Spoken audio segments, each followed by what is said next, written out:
To begin, my name is Richard Garner, and on behalf of the U of T Multi-Faith Center, who is a co-sponsor of tonight's event, as well as the One Network, organizer Lakshmi Kumar, who you'll see buzzing around here as people continue to arrive, Richard from the Multi-Faith Center just rolling in as well, and also on behalf of our guests, Dan Barker and Dr. Shankara. We'd like to welcome everybody for coming down here to be part of what we hope is an engaging, thought-provoking, compelling conversation.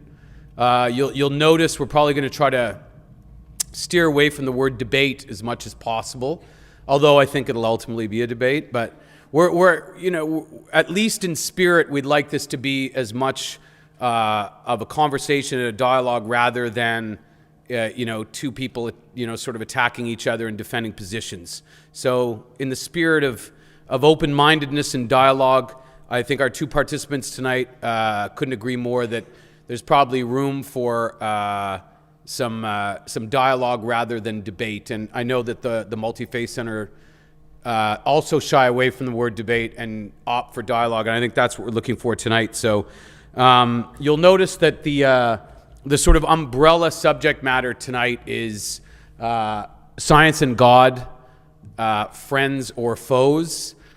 We went back and forth on that a lot, Lakshmi and myself, and sort of tonight's event is actually a result of conversations that we were having really about quantum physics, I think, and specifically I think the search for the Higgs boson or God particle at the Large Hadron Collider. And, in talking about his work with Dr. Shankara and other people that were sort of, that we both sort of follow, we were talking about how the lines have been blurred in the last X amount of years between, two sides that were always sort of at odds, which was, black and white, science, religion, science and God. And in some people's estimation, those lines are not only getting blurred, what once sort of proved or debunked the existence of God or religion, in some circles, people feel that there's actually a case being made through science for the existence of, whether it be spirituality or God or whatever you want to call it. And this is always where vocabulary falls short. So that's the framework of the conversation we're going to try to have tonight, with two people who have, pretty extensive backgrounds, not only in their chosen fields, but in, they're multifaceted, to say the least. I'll start with, both of our guests came from a long way, one from Madison, Wisconsin, one from India. I'll start with Madison, Wisconsin, and I'll introduce both of you, and then we can come up at the same time. But so a man whose life journey has taken him down many paths. His relationship with God and Jesus Christ started at a very early age, 15 years old. He was a street preacher, loud and proud, as I understand. I know that some of the stories that you told, that you were the guy that people didn't want to sit beside on the bus back in the day. Yes, he combined his love for Jesus Christ with a love for music, and is a very, very accomplished musician. Was in certainly the sort of Christian music circles, but still is today, and still getting royalties off some of the stuff produced even 20 years ago. But at some point, something changed, and after more than 20 years on a certain path, he started to waver, and after a 5-year deconversion period, his words, he went from devout to devoid of any further identification, not only with religion, but with God, Jesus Christ, and pretty much anything that fell into that category. He became a staunch atheist and has been as passionate about preaching the gospel of no gospel as he once was about the Word of God. He's appeared on everything from Oprah to Maury Povich. And I understand you weren't the father, so that's good. But yes, please welcome Dan Barker.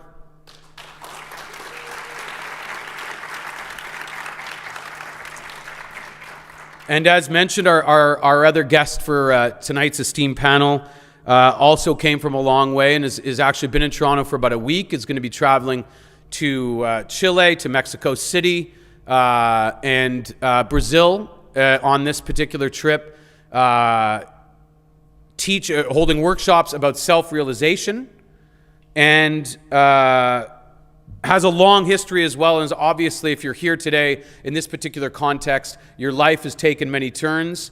Going back as far as 1982, Dr. Shankara was a receiver of the esteemed fellowship, the Humboldt Fellowship, and was in Germany. I understand after your wedding, it became a extended honeymoon for 2.5 years, working as a theoretical physicist and a nuclear physicist.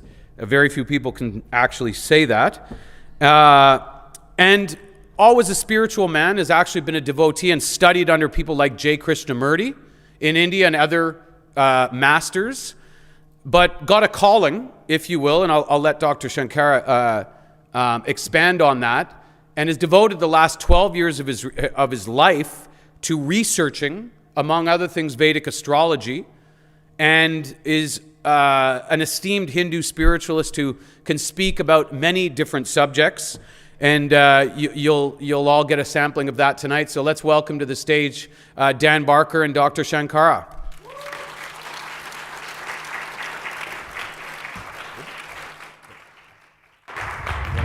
Thank you. Thank you. I forgot my water. Namaste.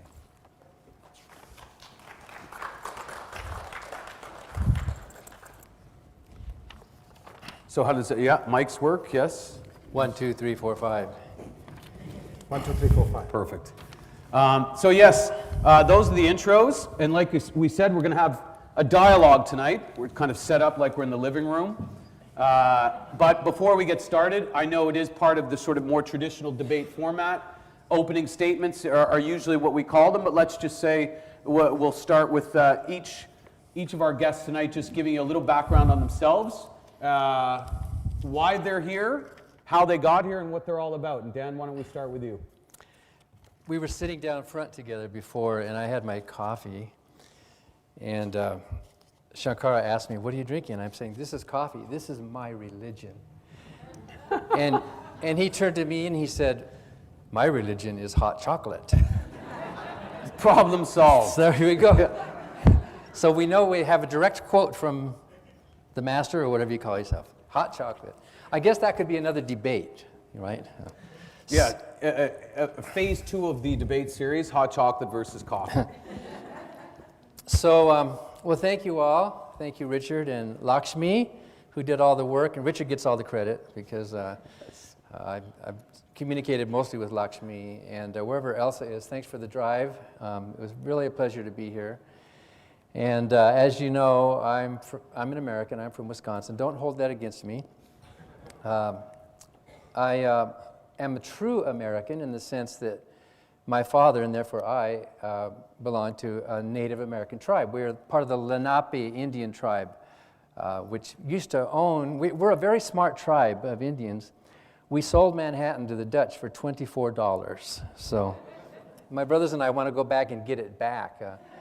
My family turned Christian. You know, it happens in most countries that the invading religion comes in and takes everything, takes the land, takes the buffalo, takes the resources, but it gives them the Bible or the religion. And so we became Christianized.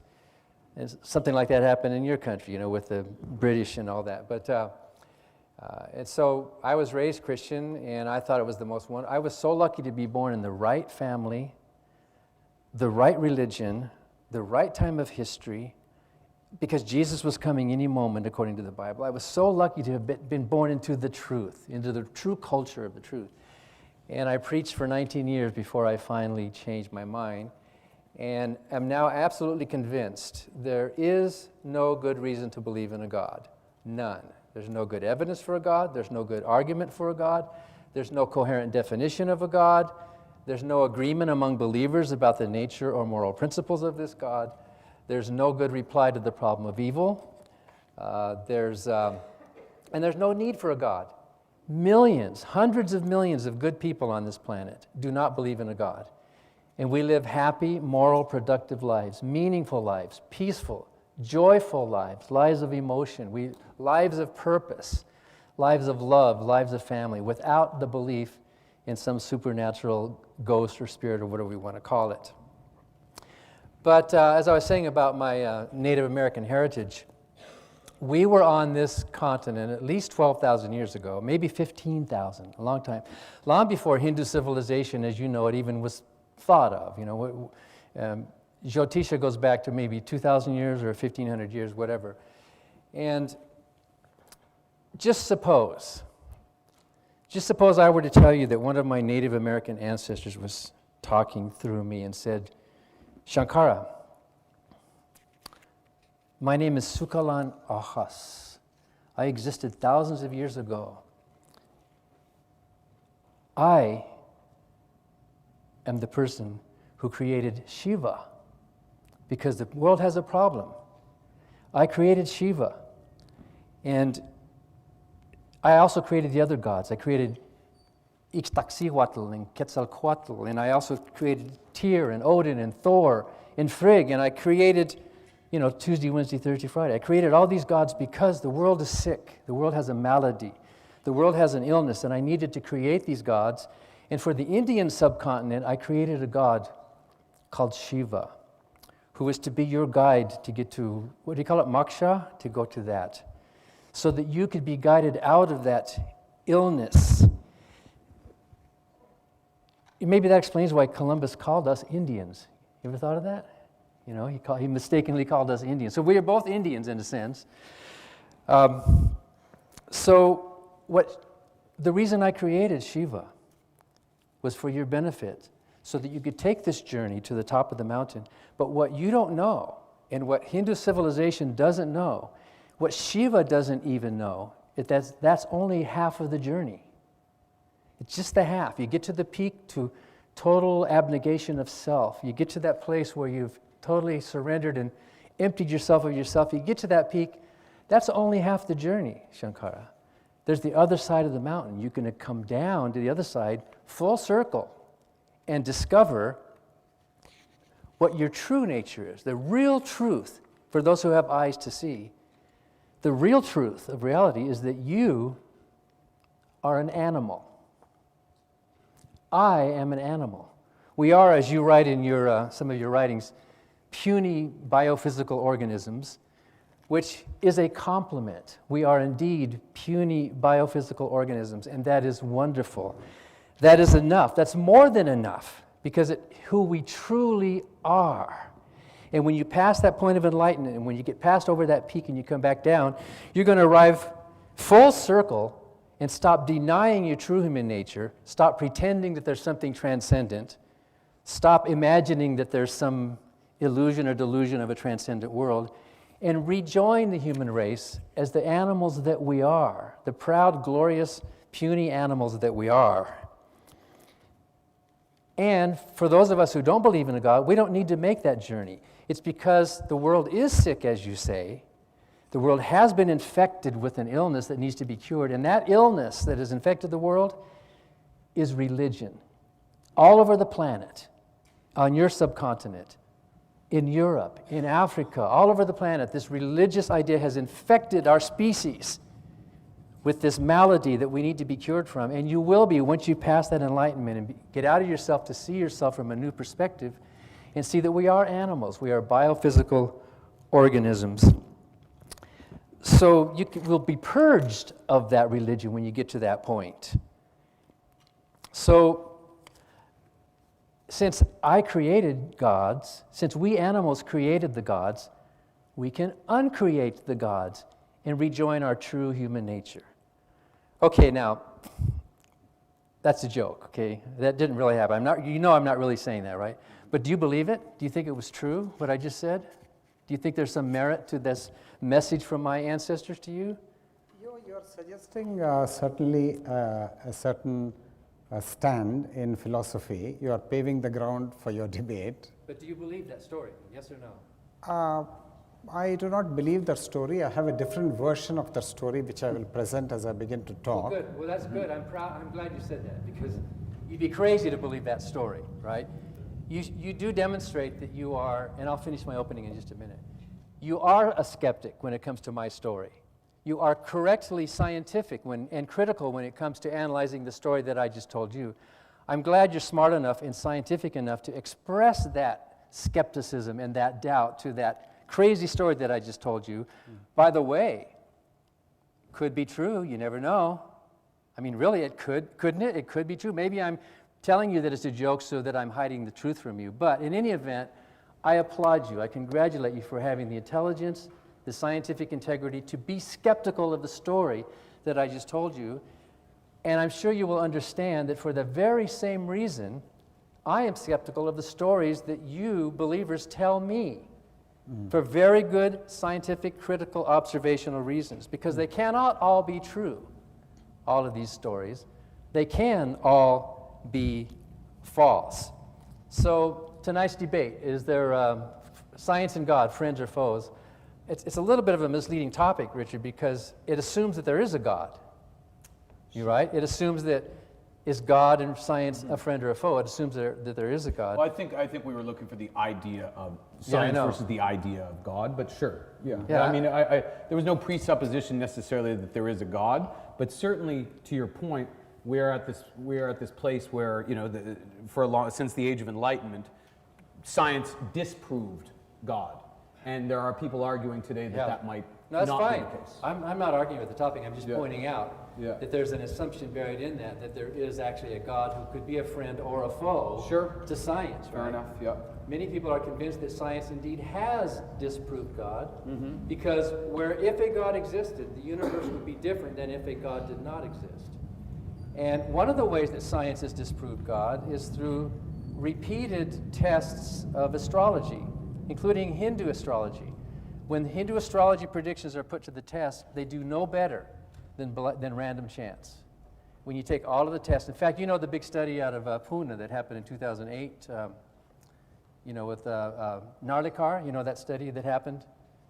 Are you aware of that? No, I'm not. You can tell me what that is. Oh, okay. Well, it was the big study of Hindu astrology at Pune in, what is the state? Maharashtra. Yes.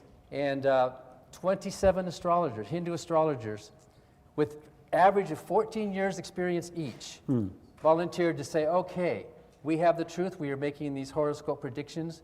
They submitted to that, they all took it, and they did, some of them did like 51, 52%, when you should expect 100. Some of them did 47, 46%. On average, none of the Hindu astrologers were able to perform by observation any better than random chance. I could flip a coin and do just as well as a horoscope, and that is a scientifically proven fact after survey after survey, study after study, mostly in the West. There's hundreds of studies done in the West, but in India, in fact, one of the leading Indian astrological societies volunteered to examine all 200 of those cases, and they actually came up at 52%. They did the best, but still that's about the same statistically. So we should be segueing to opening statements from Dr. Shankara. I just wanted to make sure that you are... Well, I'll close with one extra point here. I think most religious people are good people. I admire the work of most religious people. But on balance, religion, I think, is doing more harm than good. All of us do good. Atheists do good. Hindus do good. Muslims do good. But on balance, the world is better off without irrationality, without false teachings, without this idea of subservience to a master. We're better off thinking for ourselves, opening our real animal eyes, which is the true eyes that we do have, and stop pretending that there's something imaginary in the world. So science and God, if you use science, which is observation, science means observing and testing. We do not only do not find God, but we also find good reasons to show that the God as proposed by most of the major religions not only does not exist, but cannot exist. Well, I'm starting to believe, though, that we might have proof tonight that God not only exists, but God is not happy with your opening statements. Because I've been hearing, I don't know about you, but I've been hearing rumblings this entire time. Okay, very good. And I'm not sure what that is, but... That's good. That means they're listening. I'm going to guess that it can't be the subway. But yes, Dr. Shankara. Thank you, Mr. Richard Garner. First of all, I have to express my gratitude to Mr. Richard Garner, director of the One Network, and who has set up this program, who's been kind enough to accommodate Mr. Dan Barker and myself. And then I like to thank my friend, my young friend, Mr. Lakshmi Kumar, who has conceived this idea and organized it in collaboration with Mr. Richard Garner. Then I have to thank the director of the Multi-Faith Center, Mr. Richard Chambers, who has been magnanimous in sponsoring this program in collaboration with One Network. And I thank all of you who have come here and who are interested in the theme we are going to dialogue about this evening. And the first thing that both of us, Mr. Dan Barker and myself, have got to take note is that we have got to have as our primary concern your well-being, that we both will not make irresponsible, speculative, and fanciful statements.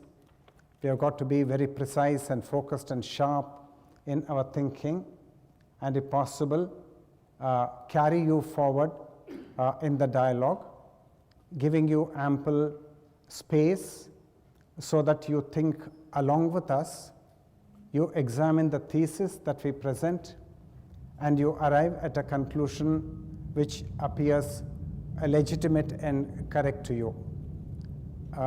We are not interested, neither of us is obviously interested in converting you to our philosophical position, but we just want to present a whole lot of data before you so that you have all the time and these 2 hours to do some deep and profound contemplation of these issues.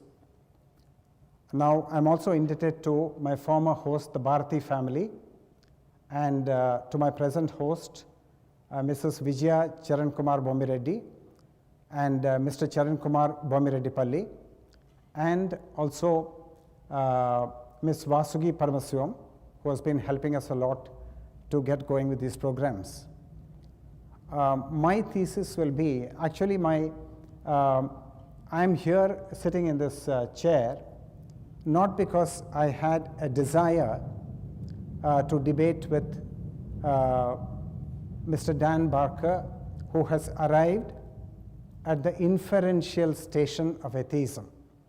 He has made an analysis of religions and theology, and he has come to an inference that the religions are having a more pernicious effect than a benevolent influence on mankind, and that God has proved to be such a domineering tyrant, subjugating us, humiliating us, giving us the burdens of guilt and sin, that we want to break loose from him, that we no more need his mercy, that we can go it alone. Now, I want to challenge that stand, and I want to challenge every conclusion, every analytical position Mr. Dan Barker will take, not because I see him in an adversarial role, not at all. I have taken a liking to him, and I think Mr. Dan Barker is a very good human being, which is the most important thing in life after all. But my interest is in creating evidence for the existence of God and how we go about in the quest for God, and what is the sadhana or the preparation and the effort we will have to invest and put in order to make this first-hand discovery of God ourselves. Mr. Dan Barker is primarily concerned about belief in God, and before coming here, because my friend Mr. Lakshmi Kumar suggested to me that I dialogue with Mr. Dan Barker, I said I must know something of Mr. Dan Barker's work before I accept this proposal. So I started reading, I made a Xerox copy of Mr. Dan Barker's work, and I read the first 100 pages. I enjoyed reading Mr. Dan Barker's work, and regret that I could not finish the work because I didn't have sufficient time.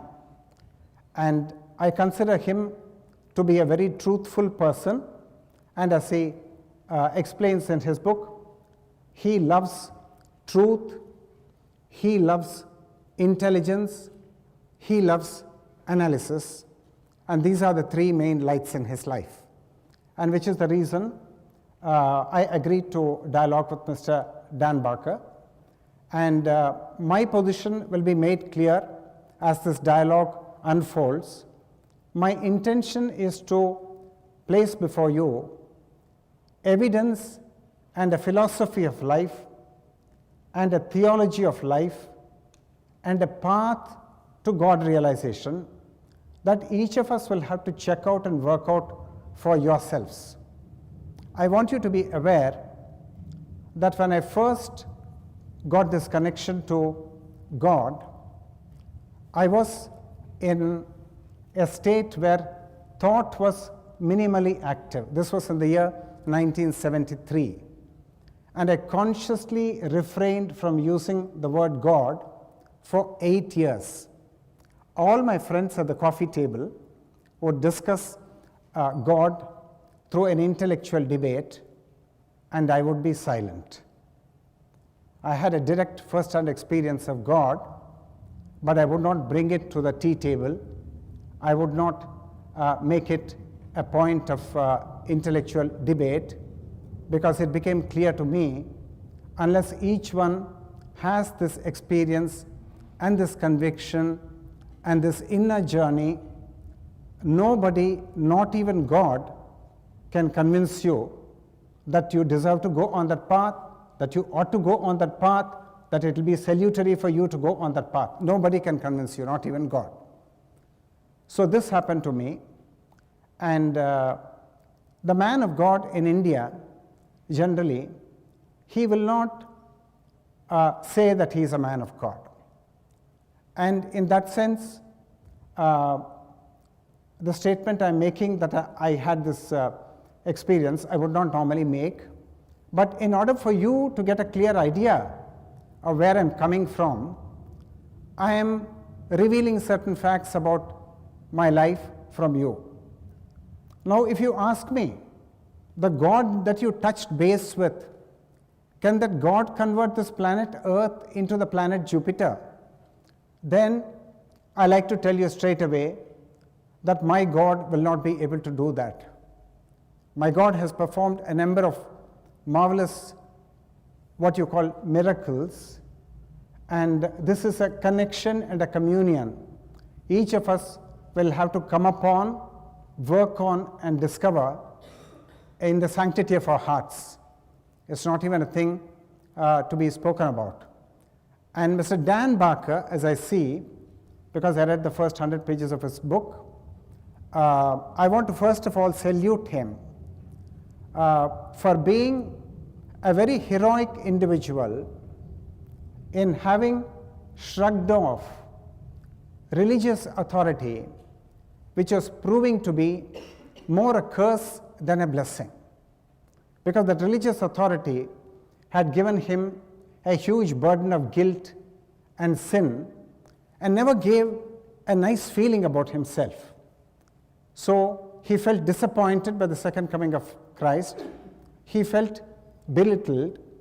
And when that is the case, for a Christian evangelical teacher to actually make a complete turnaround of 100 degrees and say that I do not want to be a hypocrite, I want to walk out of the whole thing and begin my life afresh. I think if we are fair to our conscience, we can admit that not even 1 in a million will take the step which Mr. Dan Barker has taken. For that reason, I consider this a very heroic step, and I salute him. But I do not agree with his inferences leading to the final inferential station of atheism. And I'm here to challenge the logic, the methodology, the methods of analysis. That will be my line of approach.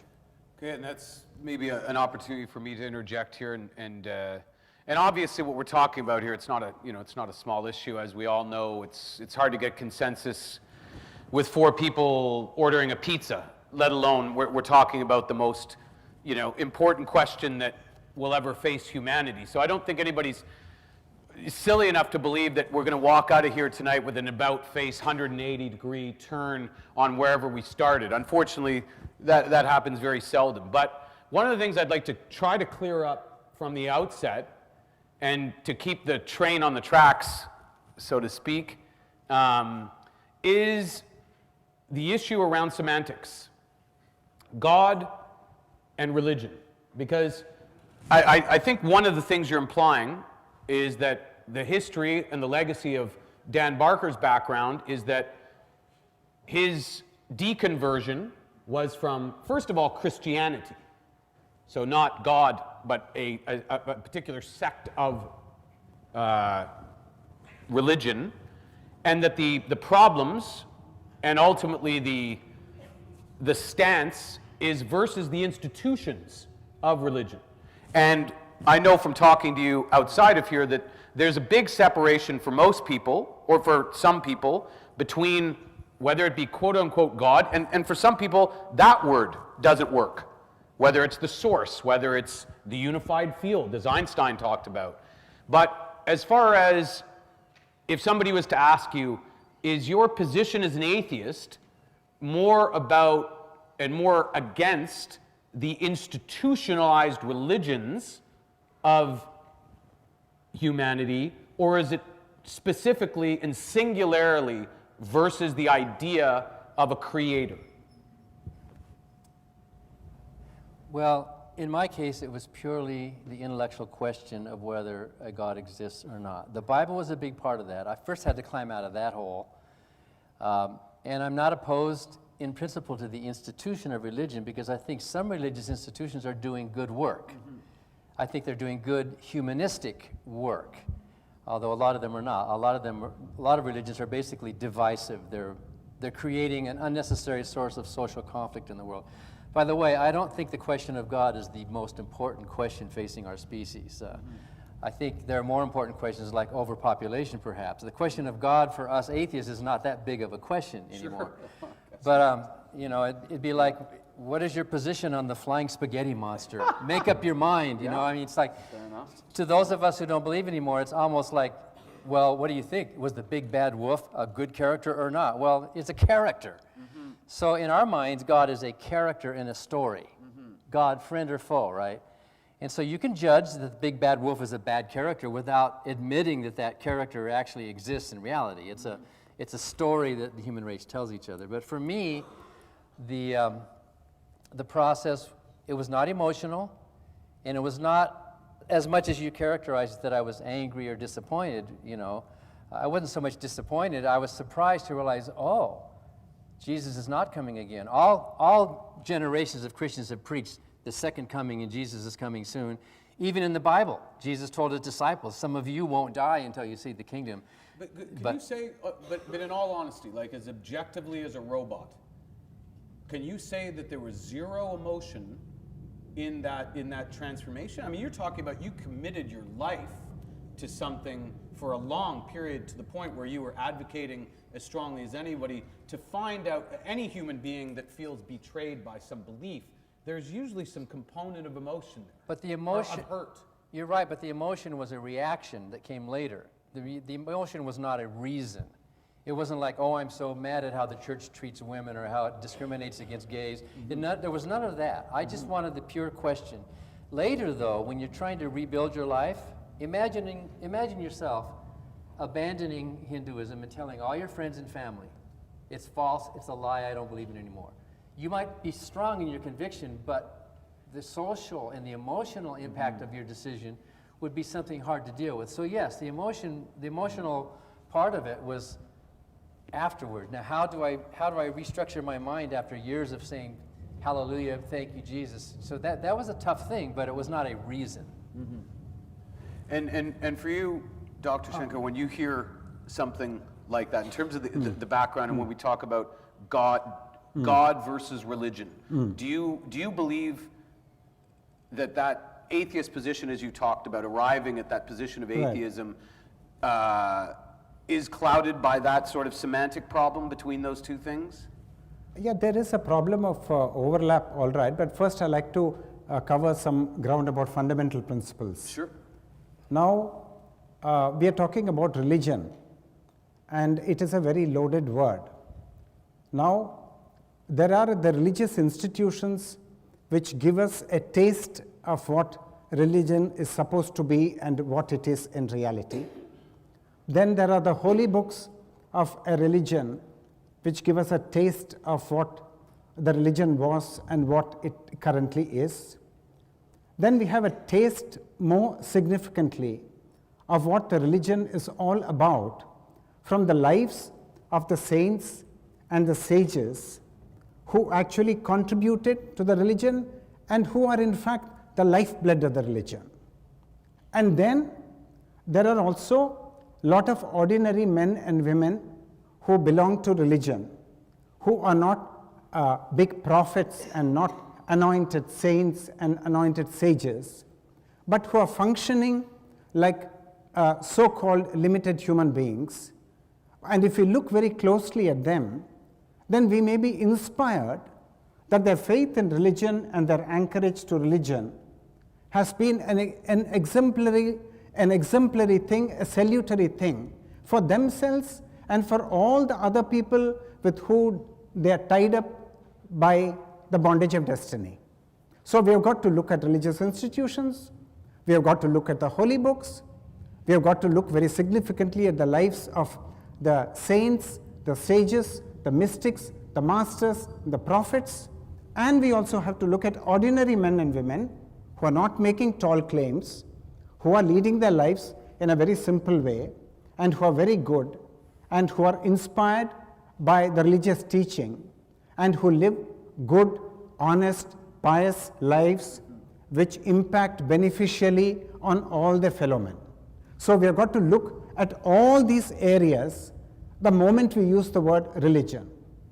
And a religious institution may have failed in its mission because a religious institution comes into existence primarily to open the gates to the kingdom of God, or whatever way you want to call it, to reveal the truth and to help you understand the truth, to help you assimilate the truth, not just believe in the truth, graduate from the lowest level of belief to the higher level of faith, from the higher level of faith to the still higher level of understanding, from the higher level of understanding to a devotional adoration of the divine, and then a direct first-hand experience of the divine.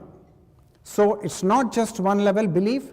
Belief is the most rudimentary, it's the kindergarten of religion, and if we only talk about the level of belief, then I believe we are completely lost, because that is just the stepping stone of religion. From there we have got to get ahead till we come to a direct first-hand discovery of God, and my discovery of God will be unique. It will be entirely different from your discovery of God, which will be again unique. So if million human beings are going to set out on the path of discovering ultimate reality of God, everyone is going to find a unique a transcendental power or the Almighty. And if we compare notes, we will all concur in certain issues and we will all differ in certain things, and that is in the fitness of the transcendental aspect of divinity. There's nothing wrong with it. And my approach will be to look at Mr. Dan Barker's work from the vantage tower of the Hindu spiritual tradition, from the vantage tower of the latest theories in modern physics like quantum mechanics, like quantum field theory, from the vantage tower of Vedic astrology, and from the vantage tower of general assessment of whether all this analysis is indeed true, or it is merely in the nature of a logical construction, logically perfect, but lacking an object, a referential object, which validates the logical construction. So I want to approach Mr. Dan Barker's work in a spirit of friendliness as his friend, and look at it, and I want to share my perceptions with you. That's my viewpoint. So, and I just want to interject there quickly on that note, because what you're saying, to summarize quickly, at least from my perspective, is that the evidence, so to speak, in the spirit of evidence as being a part of this conversation, is ultimately at the end. Absolutely. But the buy-in that's necessary to have a life of devotion, to have one of the rare experiences that you've talked about, that you've had an interface, let's say, with God, for lack of a better description. But that the blind faith, for lack of a better word, that religion often talks about, that in many people's opinions is a crutch for people that are suffering, for people that are poor, for people that have nothing else, for people that want to believe in something for no other reason than to not face the true reality of their lives. The institution of religion, and we all know this, anybody sitting here today, like you said, some institutions have done great things. There is great work being done by institutionalized religion today. But the history is not good.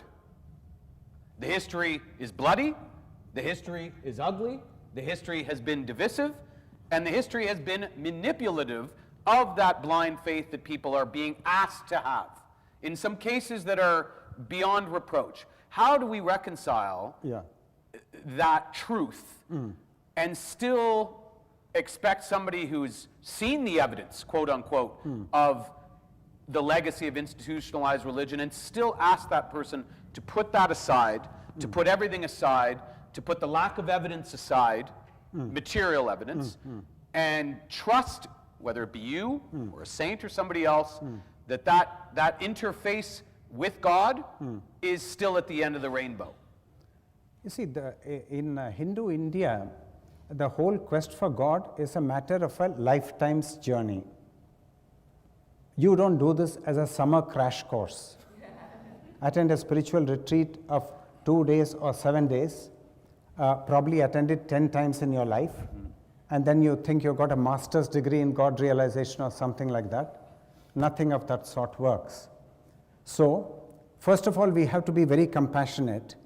There are a lot of people in the world whose destiny may not be as fortunate as our destiny has been.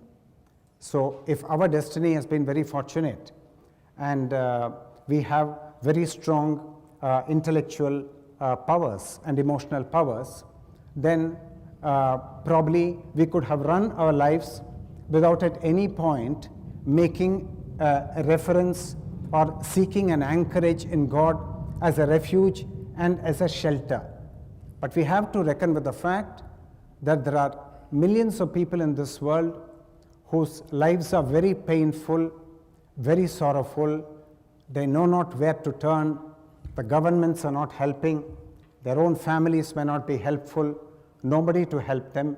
And fate is bad, a dreadful disease like cancer or AIDS or something like that. And these people will naturally turn to God, not that they have inquired into God and verified the existence of God and then invested their faith in Him. Not at all. They have done no inquiry. For them, it is just an emotional anchorage, ad hoc anchorage, because they are in a grave crisis and they've been told God is the Almighty, God is the source of all the goodness and all the wonderful blessings in life, so take refuge. So they begin their journey by taking refuge. And I do not see anything wrong in this, so I will certainly not condemn it, because I see it with compassionate eyes. And in the Bhagavad Gita, the Hindus, Krishna, the avatar Krishna said that there are 4 kinds of devotees. Chaturvidha bhajante mam janaha sukrutanarjuna artho artarthi jignasur jnani cha bhartarashabha. That is, there are 4 kinds of devotees. The people who are in profound distress, the category I just mentioned. Then the people who are seekers of wealth, They come to God because they've got very powerful desires, which are like ghosts, which won't let go of them, and they've seen no way of actually fulfilling those desires through their own human effort. So they run to a deity who is held to be the granter of the blessings for the fulfillment of their desire. So the seekers of wealth and the seekers of prosperity, they are the second category of desires. The third category of desires, into which my esteemed colleague Mr. Dan Barker fits, the intellectually curious people. They're searching, they're intellectually very vigorous, and they're very curious, and I want to know whether God really exists or not. So they are on the quest, they are on a burning quest. They're not able to sleep properly at night. They constitute the third category. And the fourth category is the ones who are called jnanis in India, the knowing ones who had gnosis. They already know the truth of God, the transcendental reality of divinity, but they still remember Him and they anchor to Him because they have that devotional adoration, and they love Him without any ulterior motive. They love Him without any ulterior motive because they know that He is the Father and the Mother. So there are four kinds of devotees, and the world is vast and the world is wide, and we must be magnanimous enough not to admit only some of these devotees as bona fide to get close to God and the other people as belonging to a lesser category. We must give everybody their due place, and with the movement of the wheel of time, as life unfolds, people will graduate from the distressed condition to the seekers of wealth and prosperity. Then from there they'll become intellectually curious, they'll start probing, and then they will probably strike the ground of God through a direct first-hand experience. Then they will still keep Him in their heart because they know what it is all about. It's an ineffable mystery which words cannot touch. I'm sensing some intellectual curiosity right now. Maybe we could ask questions of each other. Sure, please. Yeah, absolutely. Go crazy. Like that. Well, there's a fifth category, and that's those of us who are convinced there is no God to even seek in the first place, that it's a waste of time and energy that could be better spent on the real world. And as you talked about the ultimate reality, I told you what the ultimate reality is. You and I are animals. We are biophysical organisms in a natural environment. That is the reality that we both agree exists. But I have a couple questions for you. Just a minute, Mr. Dan Barker. You might have come to the conclusion that you are an animal. It's not a conclusion, it's a fact. No, it's only valid for you. It's only valid for you. It's not valid for everybody sitting here. It's not valid for me at all because I'm a being of light. But you are an animal. You have a body that eats the same food. I have a body. The body is just the outer covering, and this is cast off at death. So what you're saying is that you are an animal plus. The animal is the outer covering. So you are an animal. No. Yes, you are. You are an animal plus. I don't accept the tenor, no. In the Hindu world, you are a biological organism. Your physical being as well as a being of light, would that suffice? No, I'm coming to it. Okay. In the Hindu world, we have to understand who man is. Man is not just a bundle of matter. Man is essentially spirit. But not just, you said. Just a minute. You said the word just. Man is a bundle of matter, but not just. Not just, yes, it's something more. So you're agreeing that we are a bundle of matter. That is the first definition. That's not the final definition. We have a body, yes, indisputable. All of us have a body. Very good. We drank coffee, and I drank hot chocolate because the belly is asking for it.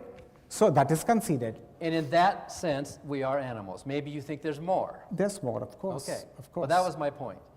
At least we agree. In any discussion, we should start with where we both agree, and then if you're making an additional claim above and beyond what we both agree on, then the burden of proof is on you. And that was my two questions I have here. You mentioned evidence, and I've read the writings that either you or Lakshmi sent, and I learned a lot from it about your particular brand of Hinduism, because Hinduism is such a broad, mushy, I mean, there's so many different schools, but I've learned a lot about your particular views, and you're very articulate, you express it well, but through all those writings that I've read of yours, I did not find one scrap of evidence. I found a lot of words, I found a lot of philosophy, I found a lot of talk about God and Kama and Arthur, all these different concepts which are precious to you. But you mentioned earlier about evidence, and so I have two questions for you then. The first question is, and maybe you can answer them both at the same time, show us your evidence. In other words, give us the evidence, put it on the table so we can see and examine your evidence, because if you have a burden of proof of convincing me that your statements are true above and beyond what we both agree, then you must produce that evidence, that actual evidence. And the second part of that same question is, what do you say to the actual scientific fact of repeated surveys that Vedic astrology, Hindu astrology, is a failure? It does not do any better than random chance. That is an observable, testable, repeatable fact of science, including in your own country, studies that you weren't even aware of. Do you have studies that show the opposite? Do you have scientific studies? Science or God, our friends or foes. So let's use science. Show me your evidence, and then explain to me why every single attempt to validate the truth claims that you're making fails. Everyone has failed. Why is that? If you would have read my book, I have given the reasons why I wrote that book. Because we live at a time when a God-centered view of life and a spirit-centered view of life has come in for a huge censure and discredit without examining the cases in favor of that stand. And there are hundreds of masters in India, very competent, eminent masters who don't make noise and who are not getting onto a public platform in order to say that they have the truth. And Vedic astrology is a time-tested discipline. It throws light on your destiny, and it helps you to understand who you are in terms of your destiny, not who you are in the spiritual sense, although that is also part of Vedic astrology, but I would not like to go into that here. 2 or 3 days ago, I was consulted by a Ukrainian lady who is now in America, sent me her whole life experiences, and I'm dialoguing with her. An American lady living in Brazil sent me the whole thing. So you got to ask yourself the question, if Vedic astrology is really bunkum, how come that Dr. Shankara is being consulted by so many people, Indians and Westerners from many different parts of the world, in the Middle East, from Australia, from Singapore, from America, from Canada? How come they are coming to consult him? What is the truth in that? Is there any truth which is beneficial? And the truth will certainly be beneficial for those people who are actually seeking that light, who are seeking that truth, and who are in search of the truth. But it will not be beneficial for those people who are onlookers and who have a prejudice against Vedic astrology and who want to beat it with a club. It will not be beneficial for them.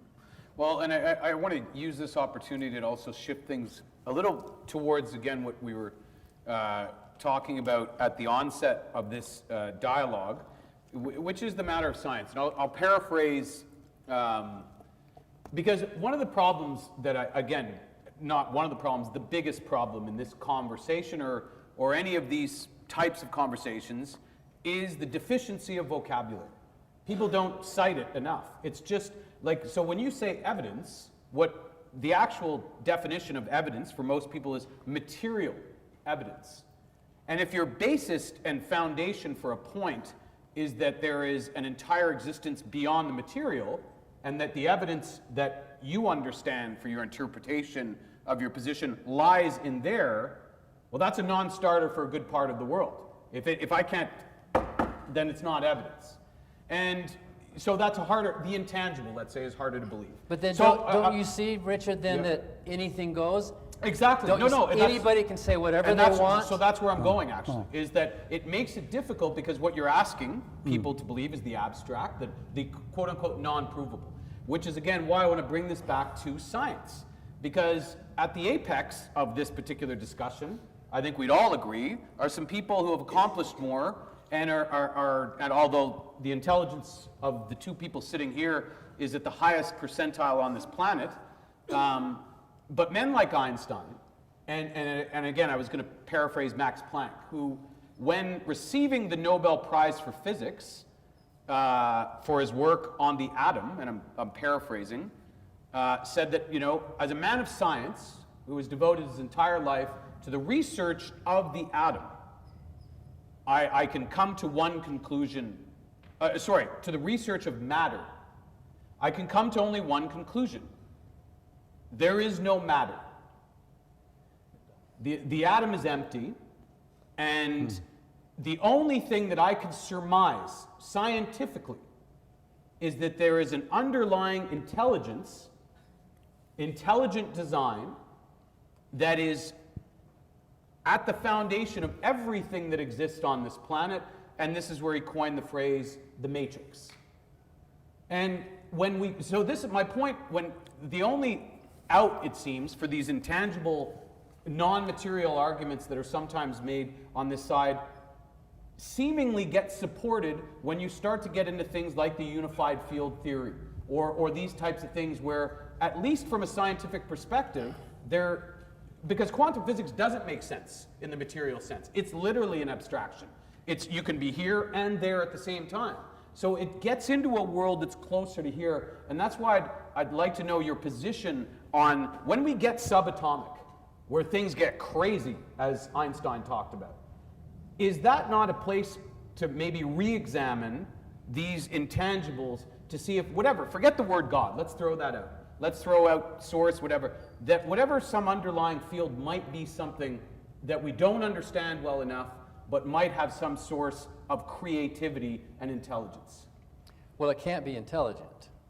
That underlying field, whatever it is, and Planck's idea and quantum mechanics idea is just redefining what matter is. Matter is real. If you doubt it, kick your toe against this table. There are force fields, and the electrons are bound with these forces of nature. So matter is something that at our level, at macroscopic level, is a very real thing. If it turns out at the subatomic level it's not, things never are the same. Water is liquid, right? But is an H2O molecule liquid? No, you wouldn't talk about the individual molecule having the same properties as the collection of molecules. So matter is a collection of subatomic particles, and at that level, logical level, we talk about matter as having solidity to it. But still, he used the word evidence in his books, and he's used the word evidence tonight.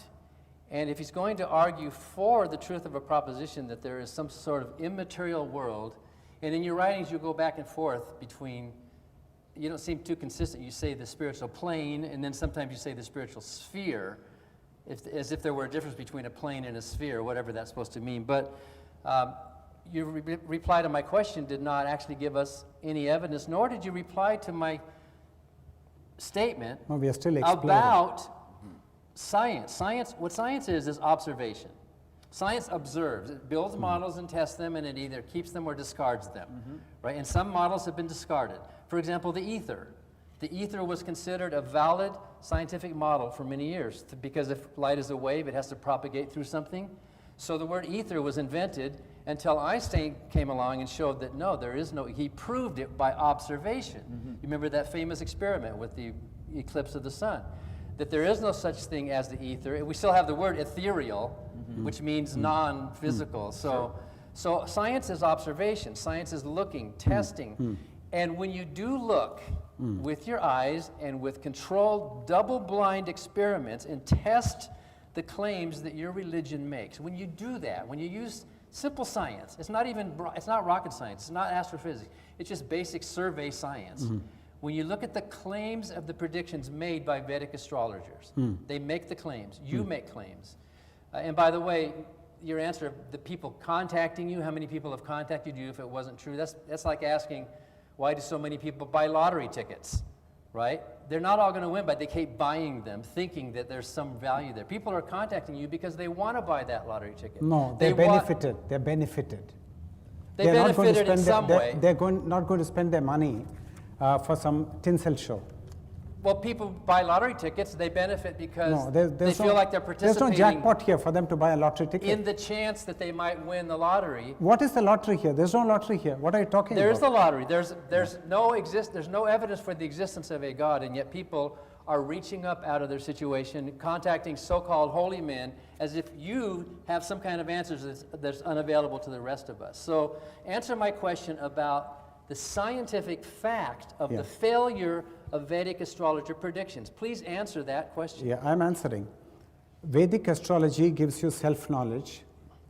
It gives answers to the enigmatic questions of life for which you have no answers. It gives a consistent model of divinity and your life, and how the divinity has got a presence in your life in terms of 9 cosmic, benevolent and malevolent life energies. And for those people who are bogged down at a certain point in life, they have a stasis, nothing is working for them. So they've got a huge number of questions as to why this has happened. And the question for them is, how long is this crisis going to last? When is the veil going to lift? And Vedic astrology gives the time frame. It says this transit affliction will last another 3 months, and this subperiod will last another 3 months. And then, can I avert what is on the cards of fate? Most certainly. That's the power of Vedic astrology. And just to sort of interject quickly there too, obviously in the 20th century and beyond, astrology has been marginalized to the sort of section of the paper that you read and hope, oh, I'm Taurus. And In the Western, Western world. Yeah. However, having said that, and as you very well know, historically it was the highest regarded science for many a century, and going back into Newton, Galileo, Copernicus, and beyond, the study of the stars and their effect on the human condition was actually a very highly regarded science. But he doesn't say that the stars have an effect on the human condition. He says you can read the stars in the same way that you can read God's plan. According to what you read, you don't say that the planets affect our lives. No. And I Well, know you, that. you, so- you would be able to explain Yeah. what is your definition then of Vedic astrology? Yeah, my definition of the horoscope is what was already there in Vedic astrology thousands of years ago. Vedic astrology is 10,000 years old. The Vedas are 15,000 years old. And the definition is that the horoscope is the mood of the supreme intelligence of the cosmos at the time and place of birth. Now, this is like a seminal mood of God or the supreme intelligence of the cosmos. It has got both benevolent as well as malevolent consequences for the whole tenure of your life, benevolent as well as malevolent. And it's very much similar to the initial conditions of a differential equation. If you have an initial condition of a differential equation and you crank out the solution of the differential equation, it comes out as a graph. And you then start tuning the initial conditions, you will find that the graph jumping and is taking different geometrical shape. So similarly, the seminal mood of God at the time and place of birth is like the initial condition. So if God is simultaneously benevolent and also malevolent. By God, I mean the supreme intelligence of the cosmos, which is the father and mother of the whole of creation. And to the Hindus, this is so easy to understand. So is there, I'll come to it. and so I think that's, I don't want to spend the entire time on Vedic astrology specifically. I think most people are here, about the sort of bigger questions and whether as they relate to science or whether there's whether there's a God or no God, which is ultimately where we're always going to come back. But it is a testable hypothesis. If you're talking about science, you need something to sink your teeth into. So I just want to say to that, because one of the things I think is also not talked about enough is the terrible track record of science. I mean, we talk back about science as dogmatically as some religions, and even worse. Yet, all we've ever been is wrong in science. I mean, if we're going to look at this through the history, that everything we've ever thought, scientifically or medically, has ultimately been proven incorrect and revised once we knew more And so my question to you, to both of you about that, is how on earth could we ever be comfortable with absolutism on, how could anyone sit here and say anything absolute? When all we know is that to this point, whether it be the sun, whether it be the earth being flat, whether it being how old the universe is, the Big Bang, every single thing we've ever believed scientifically has been right for a temporary period of time until our knowledge base was increased. Why then would we be so confident then in the scientific process? Okay, first let me correct a mistake you made. Vedic astrology is not 10,000 years old. The Vedas themselves are only a little more than two millennia. No, that's not right. Astrology, not right. Source, perhaps? Or? That's not right. astrology only came to India with the Greeks. Before Not at the all. Greeks, there was no astrological Not at system. all. The Greeks took it from India. Not at all. You got it wrong. The Greeks introduced it to India. Not Before at that all. time, I challenge you historically. That on is why question. Columbus was seeking India, because India is the home of every kind of heritage, intellectual heritage. Well, you're historically wrong about that. I have a feeling Wikipedia might have something Well, to do with this. Okay, but to answer your question,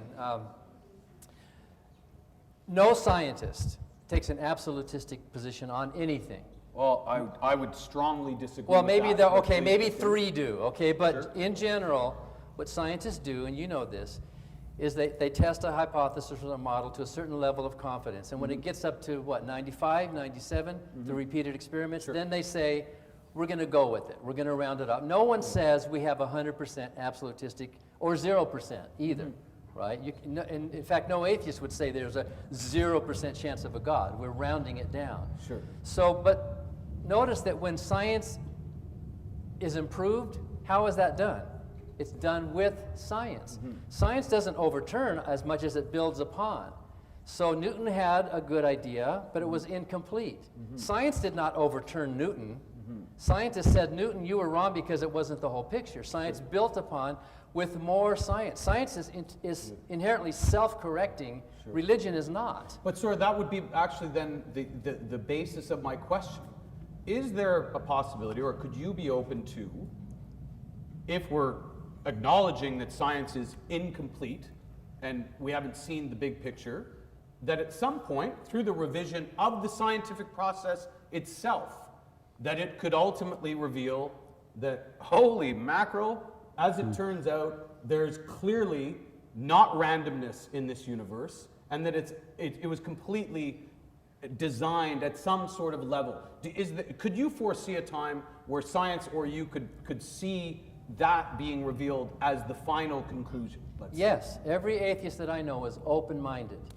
Every atheist that I know, except informally, will round it off. Yep. For example, I'm sure that neither of you believe in the existence of leprechauns.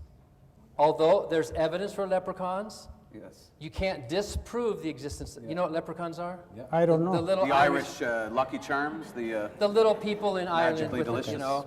So we cannot disprove it. Yeah. We have to honestly say there is a possibility that leprechauns or elves, we all say that. I think it would be fascinating. I would love to know if there's leprechauns. I'd love to know if there's a God. But we all feel comfortable saying informally, there's no leprechauns. Yeah. You know, if you want to push me against the philosophical wall and make a strong case, all right, I'm 99.2% convinced that there's no leprechaun, right? That's how science works. Science is always open. More evidence could lower that to 91% or to 83% or lower than 50%. We're always open to revising. That's the beauty of science, is that we don't know things. That's what drives science, is the fact that we don't know and we can continuously correct. Any scientist in the world would love to find evidence for a God. A scientist would win the Nobel Prize for showing, we've got it, folks. After all these millennia, we've got the evidence. Yeah. Why has that not been done? Why has the scientific community not come forward? It would change medicine.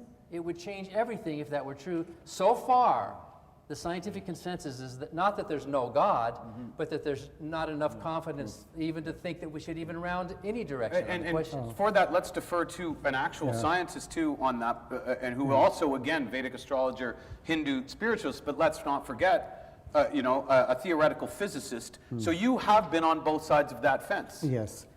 Thank you, Mr. Richard Garner. So we have got to first of all understand what is science and what is religion in order to see if they have concurrent goals or they have goals which are divergent. They have goals in different directions. Science is basically a systematic understanding of sensory knowledge. What the eyes see, what the ears hear, what the nostrils smell, what the tongue tastes, what the fingers touch. So we've got these 5 senses, and there's a huge amount of data streaming into the brain through all these 5 senses, and we've got to take the complete gamut of this data and fit it into a very cogent picture to see if we can get a simple and consistent picture of what the world is like. That's what science is. So science is outward looking. It looks out. It looks at nature because it looks through the senses. And the essence of religion, if we go to the genesis of religion and how religion was born, religion is inward looking, all the religions. So you discover the depth and the bedrock of religion by meditating, by being in solitude, by doing penance, by profound introspection, by going into yogic samadhi. Those are the journeys that take you to God or Godhead. You don't search for God in the outside world, in flora and fauna, in the galaxies, because this is an outward search. You might find a reflection of God in the galaxies, in the planets, in the flora and the fauna, 2 million species and so on, but the real home of God is in your heart. As the Master Jesus said, the kingdom of God is within you. And this is what the Hindu religion has been saying for 10,000 years, and you've got to get there. And now I want to give a metaphor to take this dialogue further, how we continue on this journey, and how should one proceed further on this journey if one is interested in fathoming and unraveling this question at all. Now, let us think of a river, and let us think of an initial bank and a final bank.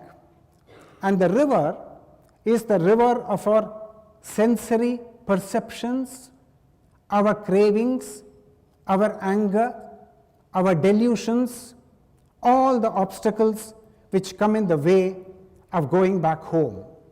And home is on the final bank. So we have to ford through this river, we have to wade through this river, and the scriptures were born on the yonder bank. And on this bank, the initial bank, we have a common sense, a space-time, a matter-energy worldview with which we are functioning, which we see in the newspapers, with which we talk to each other in the marketplace. And the worldview on the yonder bank is an altogether different worldview. It differs from this in that it is incommensurate with this worldview. Incommensurate is the word. There is nothing in common between this and that.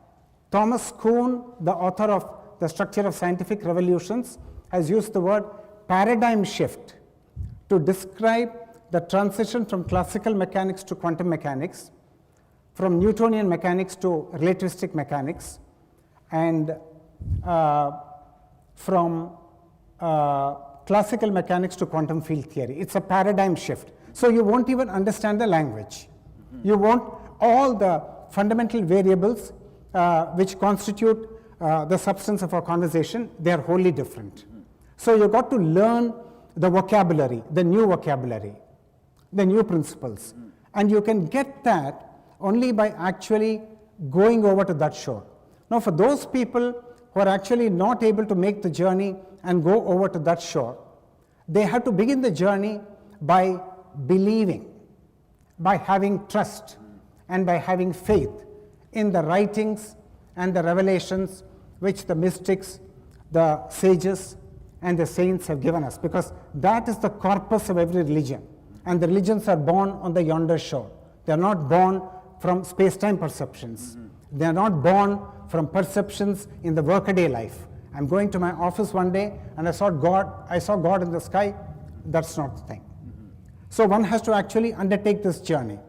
And the Yoga Sutras of Patanjali, 174 Yoga Sutras, give you a systematic methodology and a journeying process so that every obstacle which is there is surmounted in a step-by-step fashion, because you've got to surmount the obstacles. It's like Columbus coming and landing in America. The journey was not easy. Yeah. And only Columbus came to America. The whole of Spain and Portugal did not come to America. So it was a one-man discovery. So likewise, every individual will have to take this undertaking, and he'll have to go on this journey. Those who are not prepared, who are too much engrossed in material life, who are fully in a sensate world, they will have to merely believe if they want to believe. If they don't want to believe, they can negate God, and God can be a closed book for them. They have an option. So in the Bhagavad Gita, Lord Krishna, he says, he's teaching Arjuna, he gives a very beautiful sutra where there's an option for atheism. Nyayam yattat pravakshyami yat jnatva mritamashnute anadimat param brahma nasat tannasa duchyate.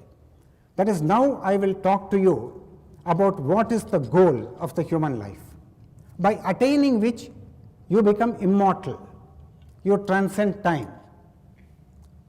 you jump out of time. That's immortality.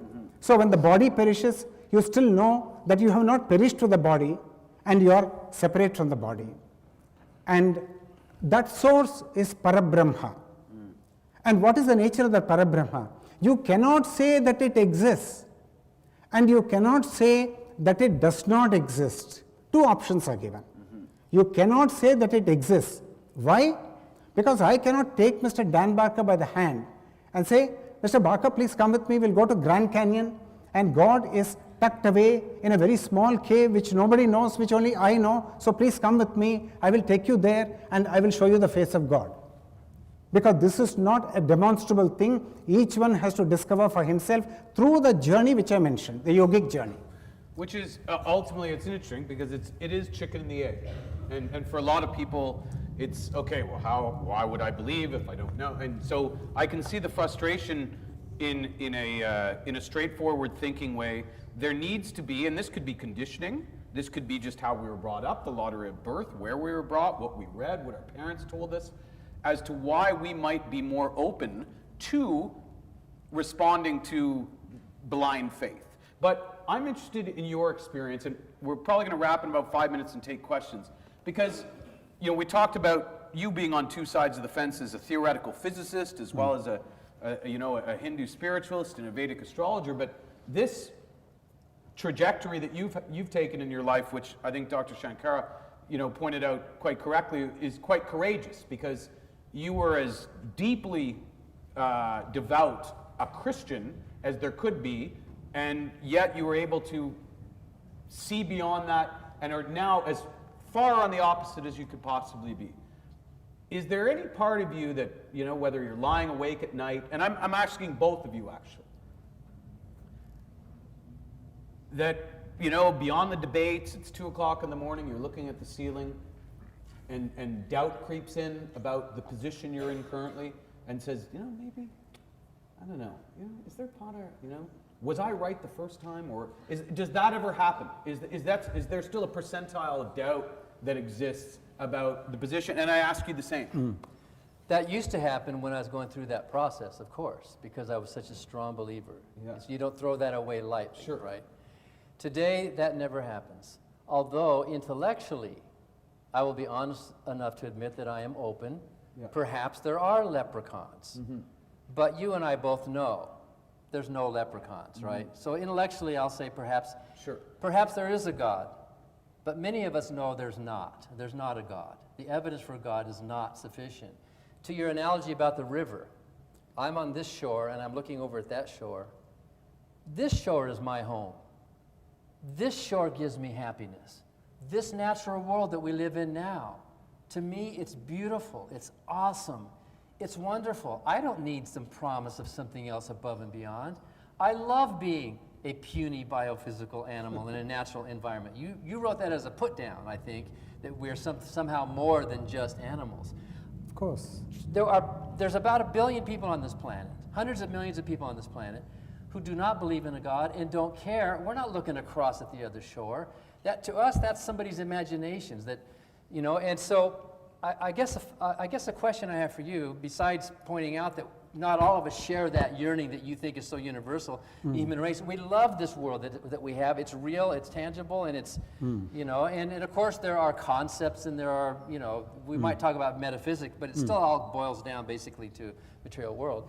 But I'm still looking for real evidence here, and you said there's another sphere or another spiritual world. Since, and in your writings you talk about those of us who have been infected with the English Western paradigm, I suppose, are spiritually blind. That's the word that you used in your writings. We are spiritually blind. So since you're skirting the issue of real evidence in the real world, then I would ask you then, and as you encouraged us earlier to be clear about our definitions, you're using that word spirit. I would like to ask you to define the word spirit. What is a spirit and how does it differ from nothing at all? For example, most definitions of spirit tell us what it is not.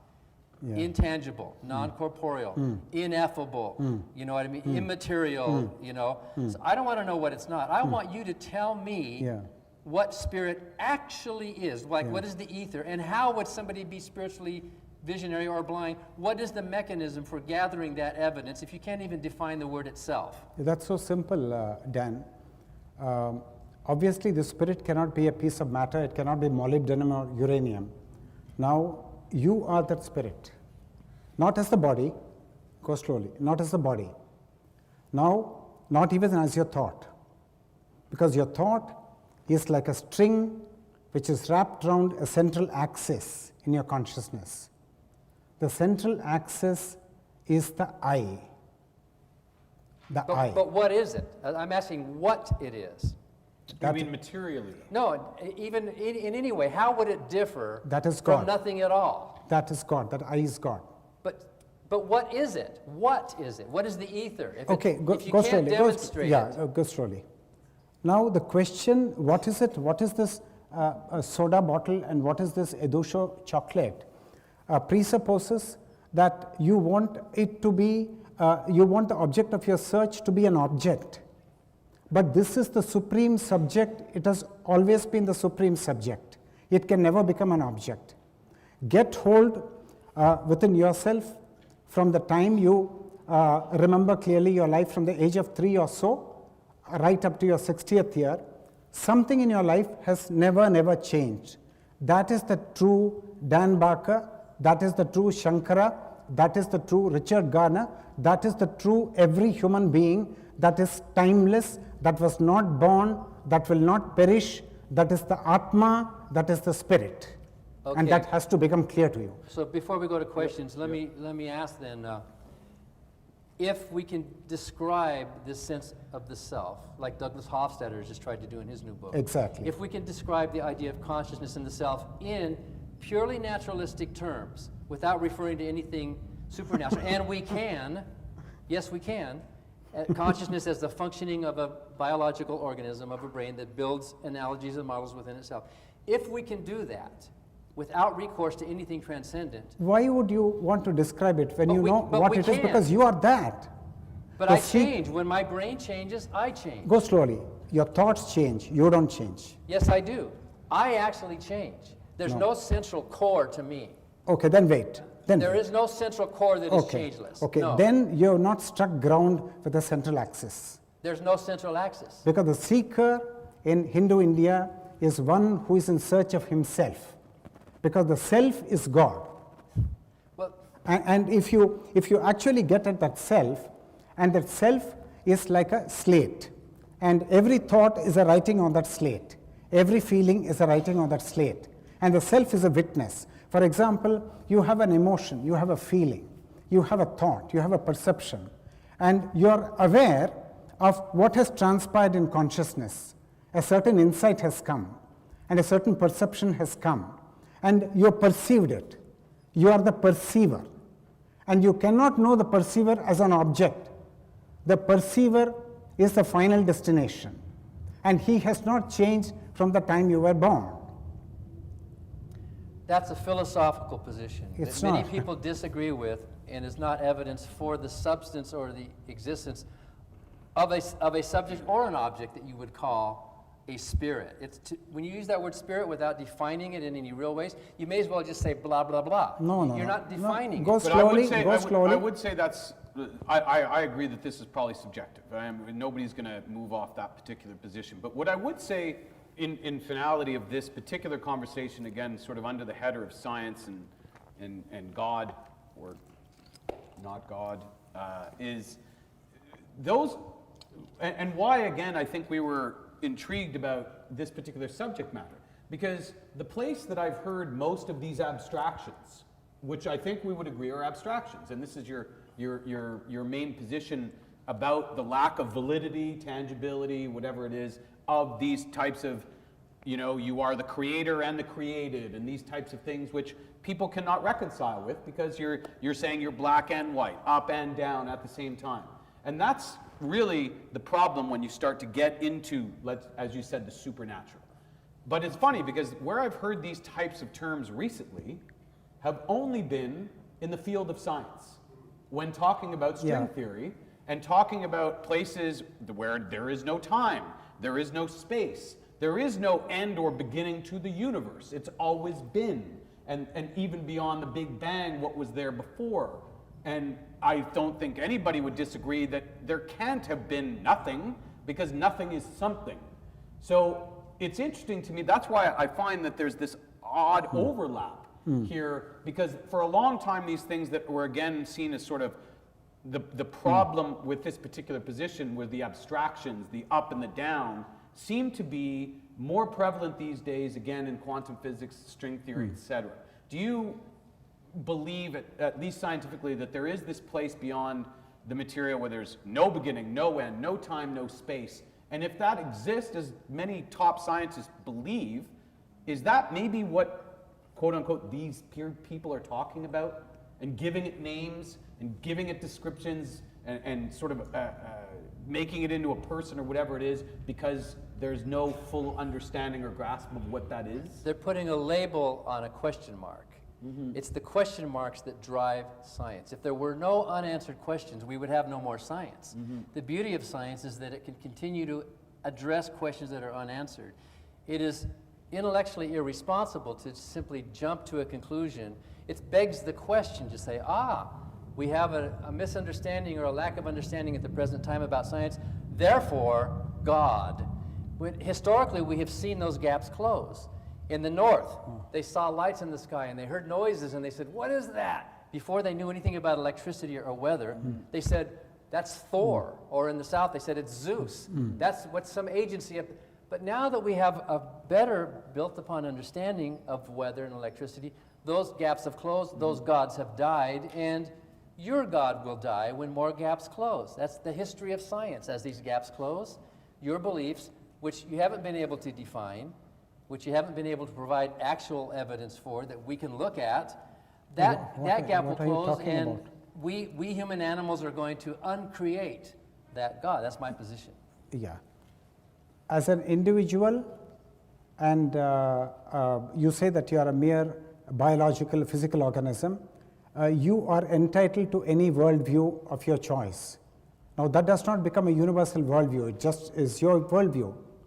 And I come from India, where millions and millions of people have the worldview which I'm placing before the table. And we know that finding God is a lifetime affair. You don't find God by reading the Bible or by taking the rosary and saying for 15 days you do the telling of the rosary and you're not going to find God. It's a lifetime affair. It's given, this connection is given to the mystics, to the prophets, the saints, and the sages. They are the blessed ones. The rest of humanity will have to go in a very systematic way. And even for them, everybody doesn't get the calling. Everybody doesn't want to go to the other shore. Those who want to go to the other shore will seek a master. The master is the boatman, the ferryman, because he lives on the other shore and he knows how to ferry you from this shore to the other shore. And in India, for us, it is so obvious that there are very few special kind of people who go back home and who know that they are that source. And we call them great gurus. My guru, Sri Bhagavan, is one such guru. He has the feeling that he is that primal source. Shirdi Sai Baba has that feeling that he is the primal source. Ramana Maharshi has that feeling that he is the primal source. There are a number of these people. And there are huge number of people from the West who are seeking the truth, who want to ford the river, who want to go to the yonder bank. They come to these masters because they're actually searching for the light. They're not believers. They're way beyond the level of belief. They become seekers. They want, and the search will not stop till they get the truth. Well, perfect way to end, because we will stop it there. I don't know if we've gotten the truth, and yes, we could be at this for a lifetime. Unfortunately, we only had a few hours. I gotta believe there's some questions. I think there's some mics available to pass around, although I have a feeling we can pretty much hear everybody, so I don't know how super necessary that is, but I don't know if they're available, we might as well use them, but oh, there you go, excellent. So yeah, questions, let's start here, sorry, just because you're closer to the audience. Oh, there you go, wherever, yeah, sure. Sorry. Am I on? I'm very on. And you'll go next, sorry. Well, my question is more of an experience, and we talked a lot here about the nature of the way the world is, the way it's observed through the senses, as eloquently put. The question I really have, Dan, is towards science is, how does science deal with such things as direct experience in itself?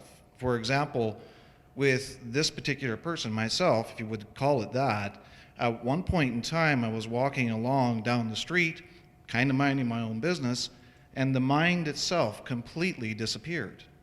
There was no ability to say to self, mind is gone. There was no ability to say, that's the yard, this is me. There was no ability to separate myself from existence itself. It just was not possible. Within that, there was nothing even to say, don't walk in front of traffic. You could have came up, literally lit me on fire, and I couldn't have said, this is bad. There was no mind there whatsoever to say that there was such a thing. That experience carried on for just a short while, perhaps a minute, but within that, there was no such thing as separation. There was no such thing as duality. It just simply didn't exist. One glimpse of that, it was undeniable what is going on. That direct experience itself, in my own awareness, kind of says it supersedes all. That the direct awareness itself supersedes the science, it supersedes all of the analytical mind. If you can experience without mind, then anything the mind throws up has to be secondary. Well, I think you make first you make a good point that religion does tend to remove people from their minds, and maybe that's a compliment. I know that you're exactly right, because I've had that experience. I have felt that experience. The elation, the peace that passes understanding, the feeling of interconnectedness and that myself is totally gone. That happens in many or most religions. But what's happening there, and I'm not going to ask you what you might have been smoking or drinking before that point, because it happens with drugs as well. People take certain drugs and the brain is affected. Eating chocolate, making love, laughing at a joke. There's all sorts of things that affect the biochemistry of the brain in many ways through dopamine and in different drugs that give us these feelings and feelings of detachment and so on. Right now, if I wanted to, I'm not going to do it. I could go into that mode as an atheist. I could do that. It was not per se feeling.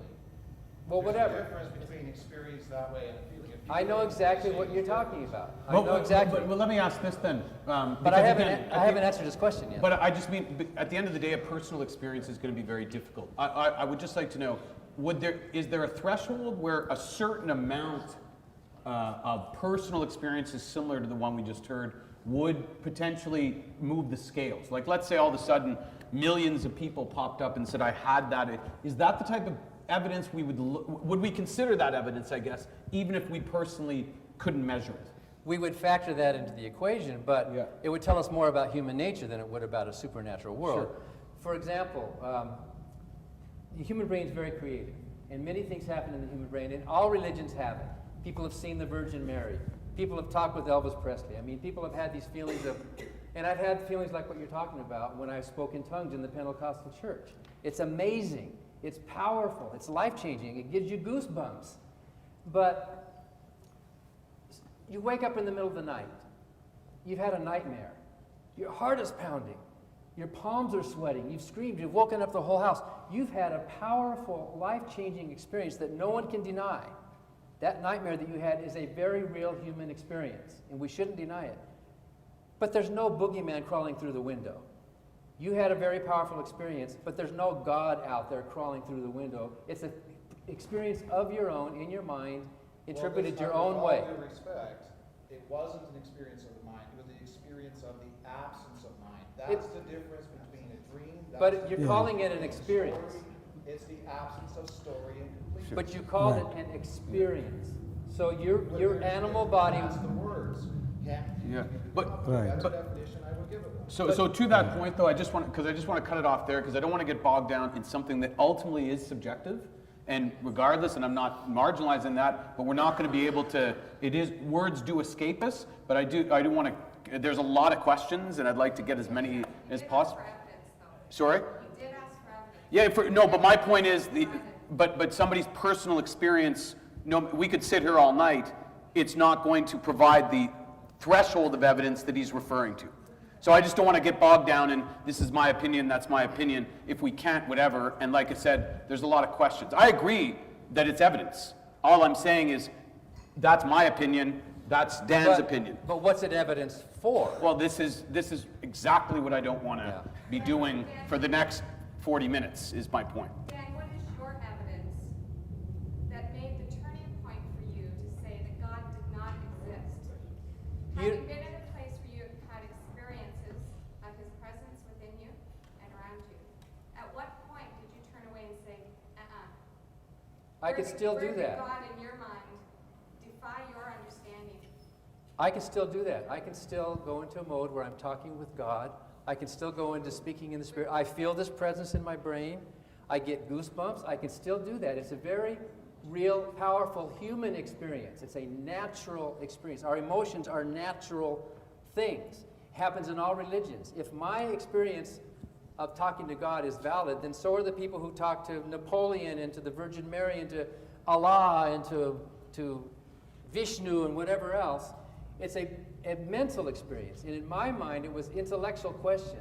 And as I said earlier, the fact that there's no evidence for a God, and this is not evidence for a God, it's evidence for a creative brain, is what it's evidence for. It's evidence for how our brains work.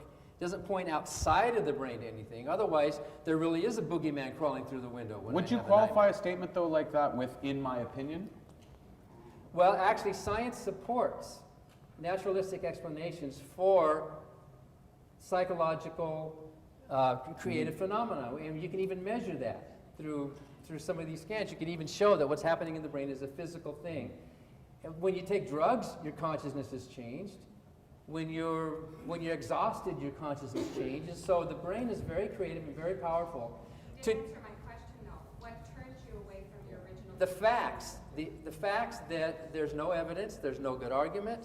The fact that the Bible is unreliable, unhistorical, and immoral. The fact that there's no agreement among believers as to the nature or moral principles of this God. The fact that there's no good answer to the problem of evil. And the fact that millions of people live good lives without it. Suppose I were to say, I have had a deep personal subjective experience that the universe is completely godless. I do feel that way. I have this complete feeling that it's totally godless, the cosmos is empty. Is my personal subjective experience to count as evidence for atheism? You would laugh me out of this room. You would just say, oh, Dan, you're just having your own psychological experience. You think you're talking with God, but you're talking with yourself. Well, okay, and again, where there's subjectivity, I'm going to try to keep things moving, but I'd also like, are there any atheists in the house that have some questions for Dr. Shankara, who are also looking to get some enlightenment on that? Sorry, go ahead. And I know you have the microphone. We're coming back to you next. I'm sorry. So there was talks like intelligent design and stuff like that. Yeah. I personally think it's a crock, but that's not really important. Yeah. Do you put any stock in intelligent design? Do you think that there needs to be any material evidence to speak of to prove, I don't know, the validity of religious belief, or do you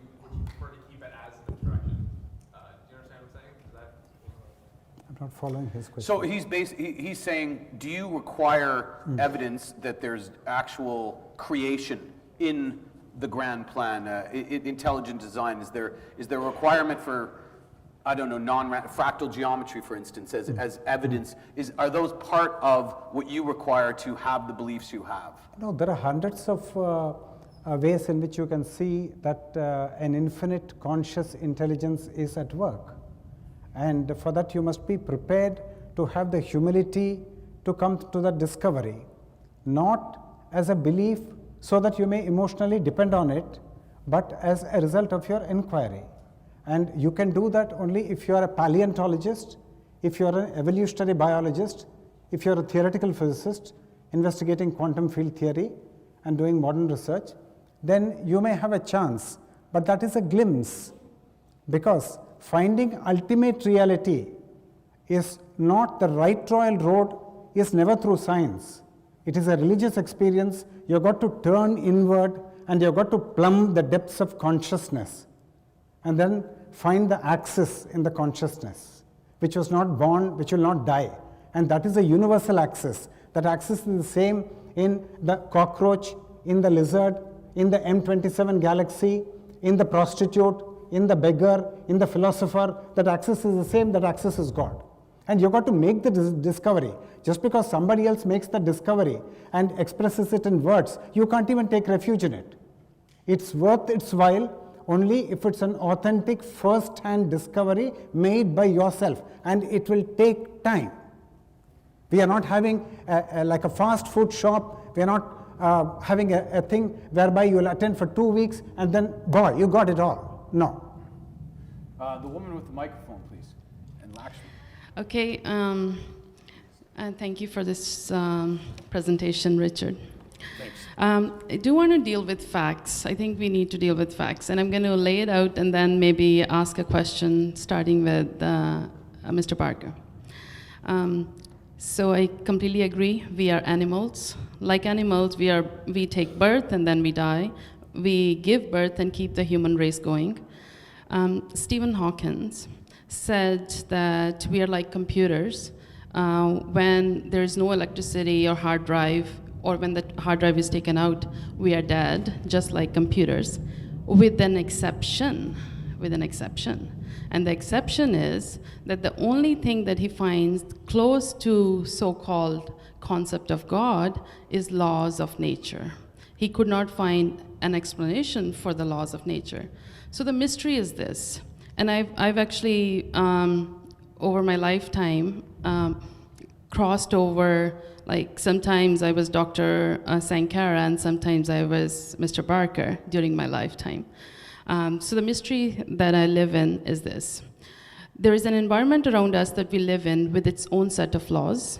We are part of this environment without which we cannot exist. Our body is following a set of principles. We are energy that seems solid when it is not. There is no matter. It is proven that by science that we are all energy. We have experienced that sometimes when we least expect it, the solutions arrives in the form of theory of relativity or the transfer of electrons. Theory came through another scientist. There's an experience of witness which is supported by double slit experiment, because as soon as a witness arrived, an external witness arrived, there was a shift, as I'm sure you're all aware of the double slit experiment. So the point that I'm trying to make is that although I completely agree with Mr. Barker that we are animals, but then there is this mystery exists, the mystery of these laws that are around us, without this environment, that we cannot live. So who has designed it? Is this completely random? Thank you. That is a good question, and that is a valid question for cosmology. And cosmologists admit there's still a lot of gaps. But historically, we know that most gods are gods of the gaps. And what happens when those gaps close? What happens 10, 20, 40 years from now when those cosmological questions, we now know that the initial constants were not fine-tuned. We now understand that there was no variation within those, whatever. whatever it comes up to, what happens when those gaps close. But I think what your argument might be suggesting is we have a mystery, therefore let's answer it with another mystery, which doesn't answer anything. Let's just stop at the level where we have the question and resist that temptation to plug the gap with Thor or Allah or whatever, because, as Richard Dawkins has pointed out many times, like in The Blind Watchmaker, if there is an intelligent designer that put all this together, who, if you have to explain, as your question said over there, which he really failed to directly address, if you need to explain complexity and functional complexity by a designer who put all that together, isn't the mind of that designer also complex? Isn't the mind of that designer, it has to be at least as complex as the thing that it made. So what you're doing is you're trying to explain complexity with more complexity, which means you've explained nothing. It would be more honest to say, we don't know, rather than to say, well, I'm going to plug that gap with my idea that there's a being. The only mechanism we have so far of explaining the opposite, of how complexity can arise, not from more complexity, but how complexity can arise from simplicity, is evolution. If there were a God, that God would have had to have evolved itself. If your premise is true, that complexity requires a designer, then a complex designer requires a designer, and that's an argument ad infinitum. You may as well stop. It's turtles all the way up or turtles all the way down. So let's be honest as scientists and say, this is great. There are some questions that we don't have answers for, and resist that temptation to plug it with a particular deity from a particular continent on a particular planet going around the sun. Or a particular science. But science is not plugging the gap yet. Science is waiting. Yeah, no, but my point is that that works both ways when we're saying, because what I would love, I agree wholeheartedly. I can't believe we spend as much time and energy on this planet pretending that we know anything. Like, I really can't believe it. Like, we know so little, obviously, that it's comical. And yet we sit around and we talk to each other like we know when the universe was created. Oh yeah, it was 10 billion years ago. Yeah, we measured some stuff around a planet. Oh, it's at now 14 billion. On the same way, we talk about, oh, there's a guy in the sky, and Adam and Eve, whatever. The bottom line is, on either side, why could we just not admit we have no idea and just be comfortable with that? And I say that to both people. Yeah. Yet there's this human desire to believe we have answers to things we can never have answers to. And that isn't sufficient, it seems. And and I'm not saying we shouldn't have any more debates, because these are fun, but I'm just saying, like, it's comical to me how anybody can suggest even that we have the tip of the tip of the tip of the tip of the iceberg, when this planet is the size of an atom of an atom of an atom inside of a galaxy that's the size of, you know what I'm saying? Like, why are we pretending we know shit? We do know a lot. But we only know it temporarily, like you said, until we know more. And again, I think theology as well as science are equally vain attempts to ultimately tell ourselves that we know stuff we can't ever imagine knowing. I take issue with that. Okay. I think religion is the vain attempt. Science is the humble attempt. Science says we don't know. Let's withhold judgment. Let's not plug the gaps until we have enough level of confidence to come up and say that we have that level of confidence. We do know, for example, that within the observable universe, the inverse square law of gravity is a fact. That works. We can send rockets to Jupiter and whatever. Sure. We just had a planetary probe exit the solar system just this month. Yeah. There are some things that we do know. We don't pretend that we know everything, and we may never know anything. But if you're going to have a model of how the world works and you test that model repeatedly, and unlike the idea of the ether, that model continuously is supported by repeated testing, then we can say with high level of confidence, not with absolute arrogant certainty, scientists can say, all right, we're going with this until we're proved wrong. We might be wrong. All scientists say that. In fact, any scientist worth his or her salt would love to prove a previous theory wrong, and that's how science moves. So science is humble about it. Science is self-correcting. Science says we've been wrong in the past, we might be wrong in the future, but let's do the best we can with repeatable, logical, falsifiable Sure. methods of observation. I would just suggest they get a better PR agency, because the overall idea that they're humble about the lack of absolutism is not something that's very well communicated. I believe theoretically that's true. I don't hear it a lot. That's all I'm saying. I don't hear it a lot. Anyways, a couple more questions before we have to wrap. Sorry, yes, go ahead. Is this a follow-up or It's a is this? second, she's asking you a second question. Just doesn't have full proof of zero existence of consciousness either. So No, you no, don't he have mentioned full that. proof. Okay. Yeah, and he acknowledged that. Fair enough. Sorry, did you ask a question yet? Okay, go ahead. Sorry. That girl wants to ask. Yeah, microphones? Oh, it does work. Okay. So my question is really simple. It's not that difficult. And it's for Dan Barker. Yes, so my question is that we have all this knowledge of science, and we have this knowledge of the imaginable dragons and leprechauns and whatnot. But like imagination is entering into a realm that supersedes the corporeal world. So for us to get this knowledge, there has to be a starting point. It doesn't just come to us from nowhere. We don't just it has to have some sort of source. But my question is to you that science has, proven a lot of things, and but religion has filled in that gap of the things that we don't know. So why is it that you are turning away from it when there is actually more evidence pointing towards the existence of God through, for example, the Bible and like the Hebrew scriptures, and for example, in the Quran? So why? So I'm really nervous. Yeah, it's all right. Yeah. So why would you turn away from religion when all this evidence is pointing otherwise? And we have that knowledge is supposed to have some sort of starting point. And yeah. Do you want to feel you have answer to that, or do you want to? Yeah, well, we're not talking about the Bible tonight, but the Bible is a big part of my transformation. The Bible is not a reliable source of information. The Bible and the Quran are internally contradictory. They have historical anachronisms within them. They were thrown together in a very sloppy way. They are unscientific in many ways.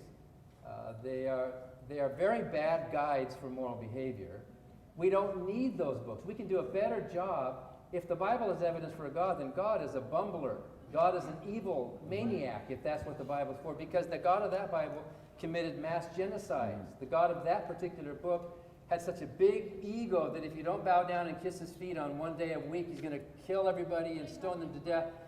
I've preached out of every book of the Bible. I've translated the Bible. So you are offering. Excuse me, you are interrupting. Can you stop? Yeah, sorry. I mean, yeah, we're going to let people speak. Yeah. Sorry, I can only take so much. Well, You can only I take hear so you. much truth. I No, suppose. no, But let and- me answer her question. Let's keep it civil. I have read the Bible. It's never intended to be read literally. But no. Exactly. But hey, Exactly. If you read it literally, of course it doesn't make any sense. Exactly. With the consciousness. this is bordering Exactly, this is exactly. bordering on inconsiderate now. I need to So finish and answering I'm her just going to question. stop you right there before we continue. It's an emotional subject, but we have to be adults here. I mean, we're trying to have. Everybody wants to jump up and whatever. We can't do that. And the idea about if we're going to sit and debate the Bible and whether it was literal or whether, how many people here know that the New Testament was written about 350 years after Jesus Christ died? No, that's not true. It wasn't? When was it written? The New Testament? The New Testament was the earliest documents were about 30 years, 40 years. No, but the Council of Nicaea and Put it together, Put yeah. it together, and they threw out what they didn't like, and they kept what they liked. Is but my point. The initial writings were earlier than that. But all I'm saying is, if we're going to try to get into whether Bibles are historical documents and valid for whatever, and then we're also going to say that they can't be taken literally, I think we're just going down a track that already has shined enough subjective light on it. Except that her question offered the Bible as evidence for God. And that's what I'm saying. I'm and saying. I'm countering her. Yes. Her claim is false. And this fellow who interrupted us, Yes. so impolitely, is correct that the Bible should not be read literally, and that was part of my metaphor. My change, my Yes. metaphor was that the prodigal son is a fiction, Adam and Eve were metaphors, and God himself is a fiction. God himself is a character within a book that is not to be taken literally. That was part of my chant. The Bible is not evidence for a God. Probably where you were getting on your point. That was where I was going to. Okay, let's keep it controlled here. I don't know where we're going here. Yes, sir. Okay, I had two simple questions. One is for Mr. Dan Barker and one is for Shankara. The first question comes to Mr. Dan Barker. Please Yep. kindly answer to me in a polite way and respectfully. Can you tell me who are you? Don't tell me your name, because your name is given by your parents for the identification, for the signature. Please now tell me who are you? The second question to Mr. Dr. Shankara. Sir, please tell me, is any God was existing before 4,500 billion years ago? Please answer to my both questions. Thank you. Let's start here.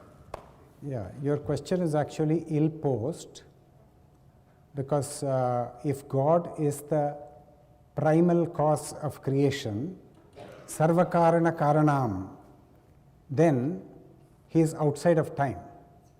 So the attachment of a chronological window to him of whether it is 450 BC or whether it is 4 billion years or 40 billion years is totally irrelevant. It makes no sense. Can I ask you a quick question there as well? Do you think it's problematic to A, anthropomorphize whatever we're talking about, but also B, using continuously, as we have historically, using the word him?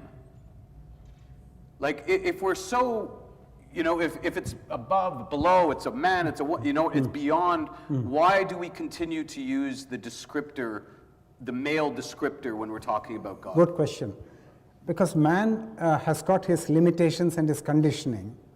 It's very tragic that he is able to think of this transcendental source only in human terms. Yes. That's a tragedy. Yes. So, and because probably it was a male-dominated society, and males held more power. Yeah. So, and God was a seat of power. So you brought in the pronoun him. Sure. Do you think if we used things like the source, like People it, are and like using whatever, people are using these words. Yeah. And for you, who are you? I exist because my mother and father fell in love and had sex. And their genetic material was recombined randomly. My brothers don't look a lot like me. And my mother and father exist for the same reason. I am the product of a long, successful line of successful ancestors through evolution. I am a biological human animal. That's who I am. Who told him? The I am presence. Yes, you, sir. Sorry. Oh, sorry. You'll be next. Sorry. Go ahead. Hopefully, a quick question to Dan Barker. Who do you think is closer to the truth, or who sympathize more?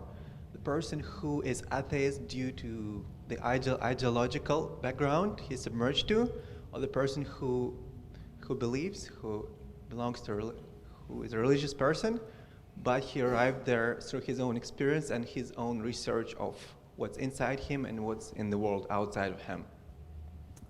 Yeah, I don't know if that question is apt. It's a good question, but when you use the word the truth, as if truth were a thing, you know what I mean? Because Yes. the word truth is simply a label for, in my opinion, in the opinion of a number of philosophers, and some atheists disagree with me, but in my opinion, the word truth is simply a label for how well a statement or a proposition corresponds with reality. If the statement corresponds to a high level of confidence, then we say that's a true statement. If it doesn't, and if you think correspondence is binary, then it's yes or no. So atheism is not a creed, it's not a doctrine, it's not a moral philosophy. Atheism is not actually not even a worldview. Atheism is simply the absence of theism. Some atheists might actually want there to be a God. It's irrelevant. Some atheists might actually hate the idea of a God. Some of them might, you know what I mean? All of that is irrelevant. Some of us have spent years thinking it through. Most people everybody's born an atheist. Everybody's born without a belief in a God. No baby has a belief in a God. So technically a baby is atheistic until it's indoctrinated. And there are entire cultures on this planet in which the belief in God never arose. There are tribes in the Amazon where the supernatural and life after death and God don't even exist. It's not a universal human thing. So I don't know if either of those two types of atheists are more closer to the truth. I do happen to know, though, that those of us who fought for our views appreciate them a lot more, I think, than the average run-of-the-mill atheist who simply grew up not believing and doesn't believe. So. And I want to apologize to the people in the back because I have been skewing towards the front. I know I said you're next, and then somebody in the back, or in the mid-range. Yeah, basically, yeah, I agree with the guy that Northrop Frye's book, Words with Power, is basically that the Bible is more a foundation for all words to communicate, but basically Stephen Hawking and Carl Sagan went to see the Pope at the Vatican, and basically they had to consult with him to find out if he would agree that their version was compatible with the Catholic religion, because the Pope said we can believe that there was a Big Bang, and that must have been the creator of the universe. So basically what you're doing is going back 30 years and to when they were doing it, and you're just starting out the conversation again. Do you think that that you can bring the conversation up to where he is now, where he's talking about being able to, he was on the... Are we talking about the Pope? No, Stephen Hawking. Okay. Carl Sagan is dead Sure. now, and Stephen Hawking is at the point where he was on the Discovery Channel, and he's talking about being able to travel into the future so that they can find out if they're on the right track with string theory. Yeah. So actually, let me stop you right there. I'm actually going to, I had a Stephen Hawking quote to put out earlier. I didn't have a chance. I regard the brain as a computer, which will stop working when its components fail. There is no heaven or afterlife for broken down computers. That's a fairy tale story for people who are afraid of the dark. How would you respond to Mr. Hawking? That is Mr. Hawking's personal opinion. That is not the truth. Okay. Question in the back. You've had your hand up for a long time. Way in the back. Yes, you. No, you. Yes, you. Okay, you. You're ready to go. Sorry. Okay, so whoever has the microphone, just go. Yeah. Thanks. I never thought I would see a man of God and a scientist arguing opposite ends of the spectrum. So, wonderful debate, and I'd like to thank the host of this show. Wonderful. I think, Richard, you picked up on the point I was actually going to raise, which was the focus on the human spirit. And really, I think the belief that there is a God is something you feel inside. It's something that's very much internalized, you know. And I'm not quite sure it's something that can actually be proven by science. I mean, science and mankind, well, women as well, in our infinite wisdom, we can't even fix the common cold, yet alone prove there's a God. So I don't think it's something that can be proven through the standard mechanisms of science. But the question I'd like to raise is, when you think about people who've gone through or experienced what we call the near-death experience. Near-death experience. And the one thing that a lot of them have in common, and this is actually proven, is most typically they refer to God, or God help me, Why is that the case? This includes people who are atheists, people who are non-believers. Why is it we always come back to that one common denominator, which is God, if there is no God? Sure, and I'd like to include in that as well, I'm sure you're familiar with the guy's story whose name escapes me, the neuroscientist who recently had a near-death experience, who was an atheist, I believe, or certainly a man of science, and has written a book, and I know you're familiar with this. So, because I've heard people speak to this as that's still a chemical thing going on. Is that your position on this level of experience? Well, I did a whole debate with Dinesh D'Souza on that topic, and there's no way we're going to touch it tonight. Yeah. But basically, people like Susan Blackmore, who have studied near-death experiences, people like Keith Augustine, who has a wonderful book-length essay online about all of the reports. Susan Blackmore says that what's happening in the mind of a dying patient who's near death tells us what's happening in the mind of the patient. It doesn't tell us anything about death because they haven't died. And what Keith Augustine proves, and I wish we had time to go into this, is that the reports of near-death experiences are not universal like you might think. You may have heard a sort of a composite experience of the tunnel and the light and the life review and the visiting dead relatives and maybe seeing a source of that. Raymond Moody, when he wrote his book in 1975 about that, admitted that was a composite. Nobody actually has that experience. It's a piece from these stories, and they vary by culture. In India, they tend not to see Jesus. They tend to see Obviously. The other Yamraj. They see Yamraj sitting up at a book, sitting up and taking a ledger saying, oh, we've had a clerical mistake, you have to go back. So it's culturally dependent, and if you're raised to believe in Jesus, when you're near death, you're going to see Jesus. If you're a Muslim, when you're near death, you're going to see Muhammad or Allah or whatever, or the 72 virgins or whatever you think you're going to see. So this whole near-death experience thing is overrated. Out-of-body experiences have not been proved yet. In fact, in many cases, they've been disproved. No, you're talking through your hat. No, I'm not. I'm looking exactly. No.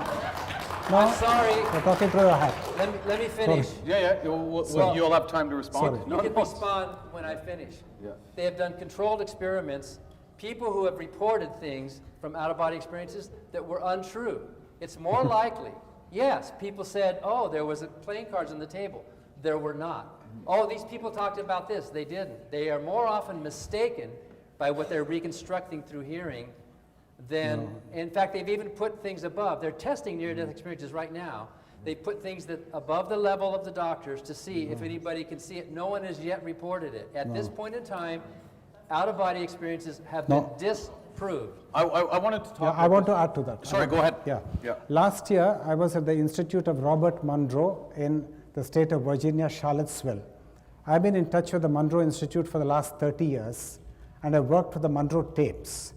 And I talked to many people at the Monroe Institute, and Robert Monroe's lifetime's work is Journeys Out of the Body, the first work, and The Ultimate Journey, the second work. That is, you leave the body, and this time you're not coming back. That means you're saying goodbye to planet Earth.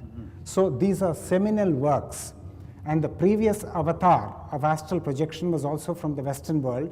He was Sylvan Muldoon, very well known. And you got to read these works. Your database is too small, Mr. Dan Barker. So I just, does that bring me to a quick question? Are you familiar with Dean Radin, the Institute for Noetic Sciences? I'm not. Started by the Apollo astronaut Edgar Mitchell, who we were lucky enough to interview on the One Network. Sixth man to walk on the moon, a man of absolute science. Obviously, if you're an astronaut, you're not a hippie, right? It's the 60s, you're a Navy guy, you're a science guy. He goes to the moon, and on the return trip, sees the Earth in its entirety, and has what he refers to, and the Indian name escapes me, but he has an epiphanal experience. In a way that you're talking about, beyond mind, beyond whatever. Transforms him, literally, as he says, rewires this guy, who is a buzz-cut, hardcore, military science guy. He comes back, and is since, in the last 40 plus years, he started the Institute for Noetic Sciences, which studies all of these phenomenon that you're talking about. And I would just suggest that anybody who wants to get into that whatever they call the, between whether it's a percentage of chance or into the higher percentiles. Probabilities.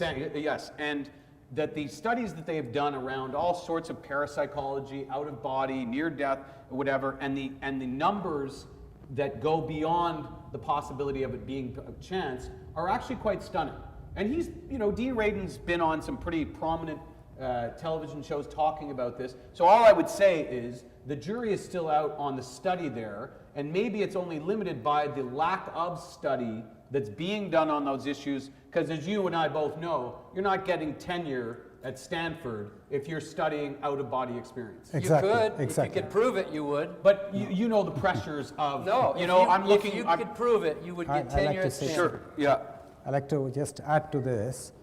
At the Monroe Institute, there is a program called Lifeline. And the program is given by the advanced teachers. There are a whole array of teachers there. And what do? They actually find, when they leave the body and go out, that there are a number of human bundles of consciousness which actually get stuck and which do not travel to the higher planes of consciousness because of their attachments, their sense of sin, and so on. And these Monroe Institute teachers who are explorers on the subtle planes, they go and help them and do the healing and facilitate their upward movement. Now in the Hindu world, you've got to see what is the corresponding work.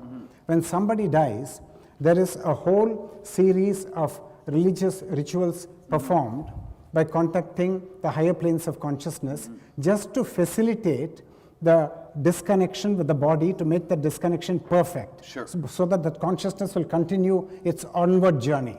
Now this is extremely well known in India. And the Monroe Institute, which is a Western institute, is doing this work now. And I saw a film on that. And Mr. Dan Barker's database is too small. Okay, I'm sorry we got to leave it there because we're beyond our time. I apologize. There's a lot of great questions, which is a good sign. I would say the use of explorer is a good word because at the end of the day, we are all explorers. And continue to explore. That's the best thing that I think anybody can say. Try to be as open-minded and non-emotional as you can be, and you're going to have a better chance at arriving at some semblance of real truth. We're going to try to continue to do these events, and whether it'll be here or somewhere else on the U of T campus. But I want to thank Richard at the U of T Multi-Faith Center, Lakshmi Kumar, obviously, our two esteemed guests who sit here patiently and take on questions as well as engage each other. Thanks for everybody here for being civil as well. And yes, check out the onenetwork.ca. Yeah, thank you so much. Thank you. And like us on Facebook. Sorry.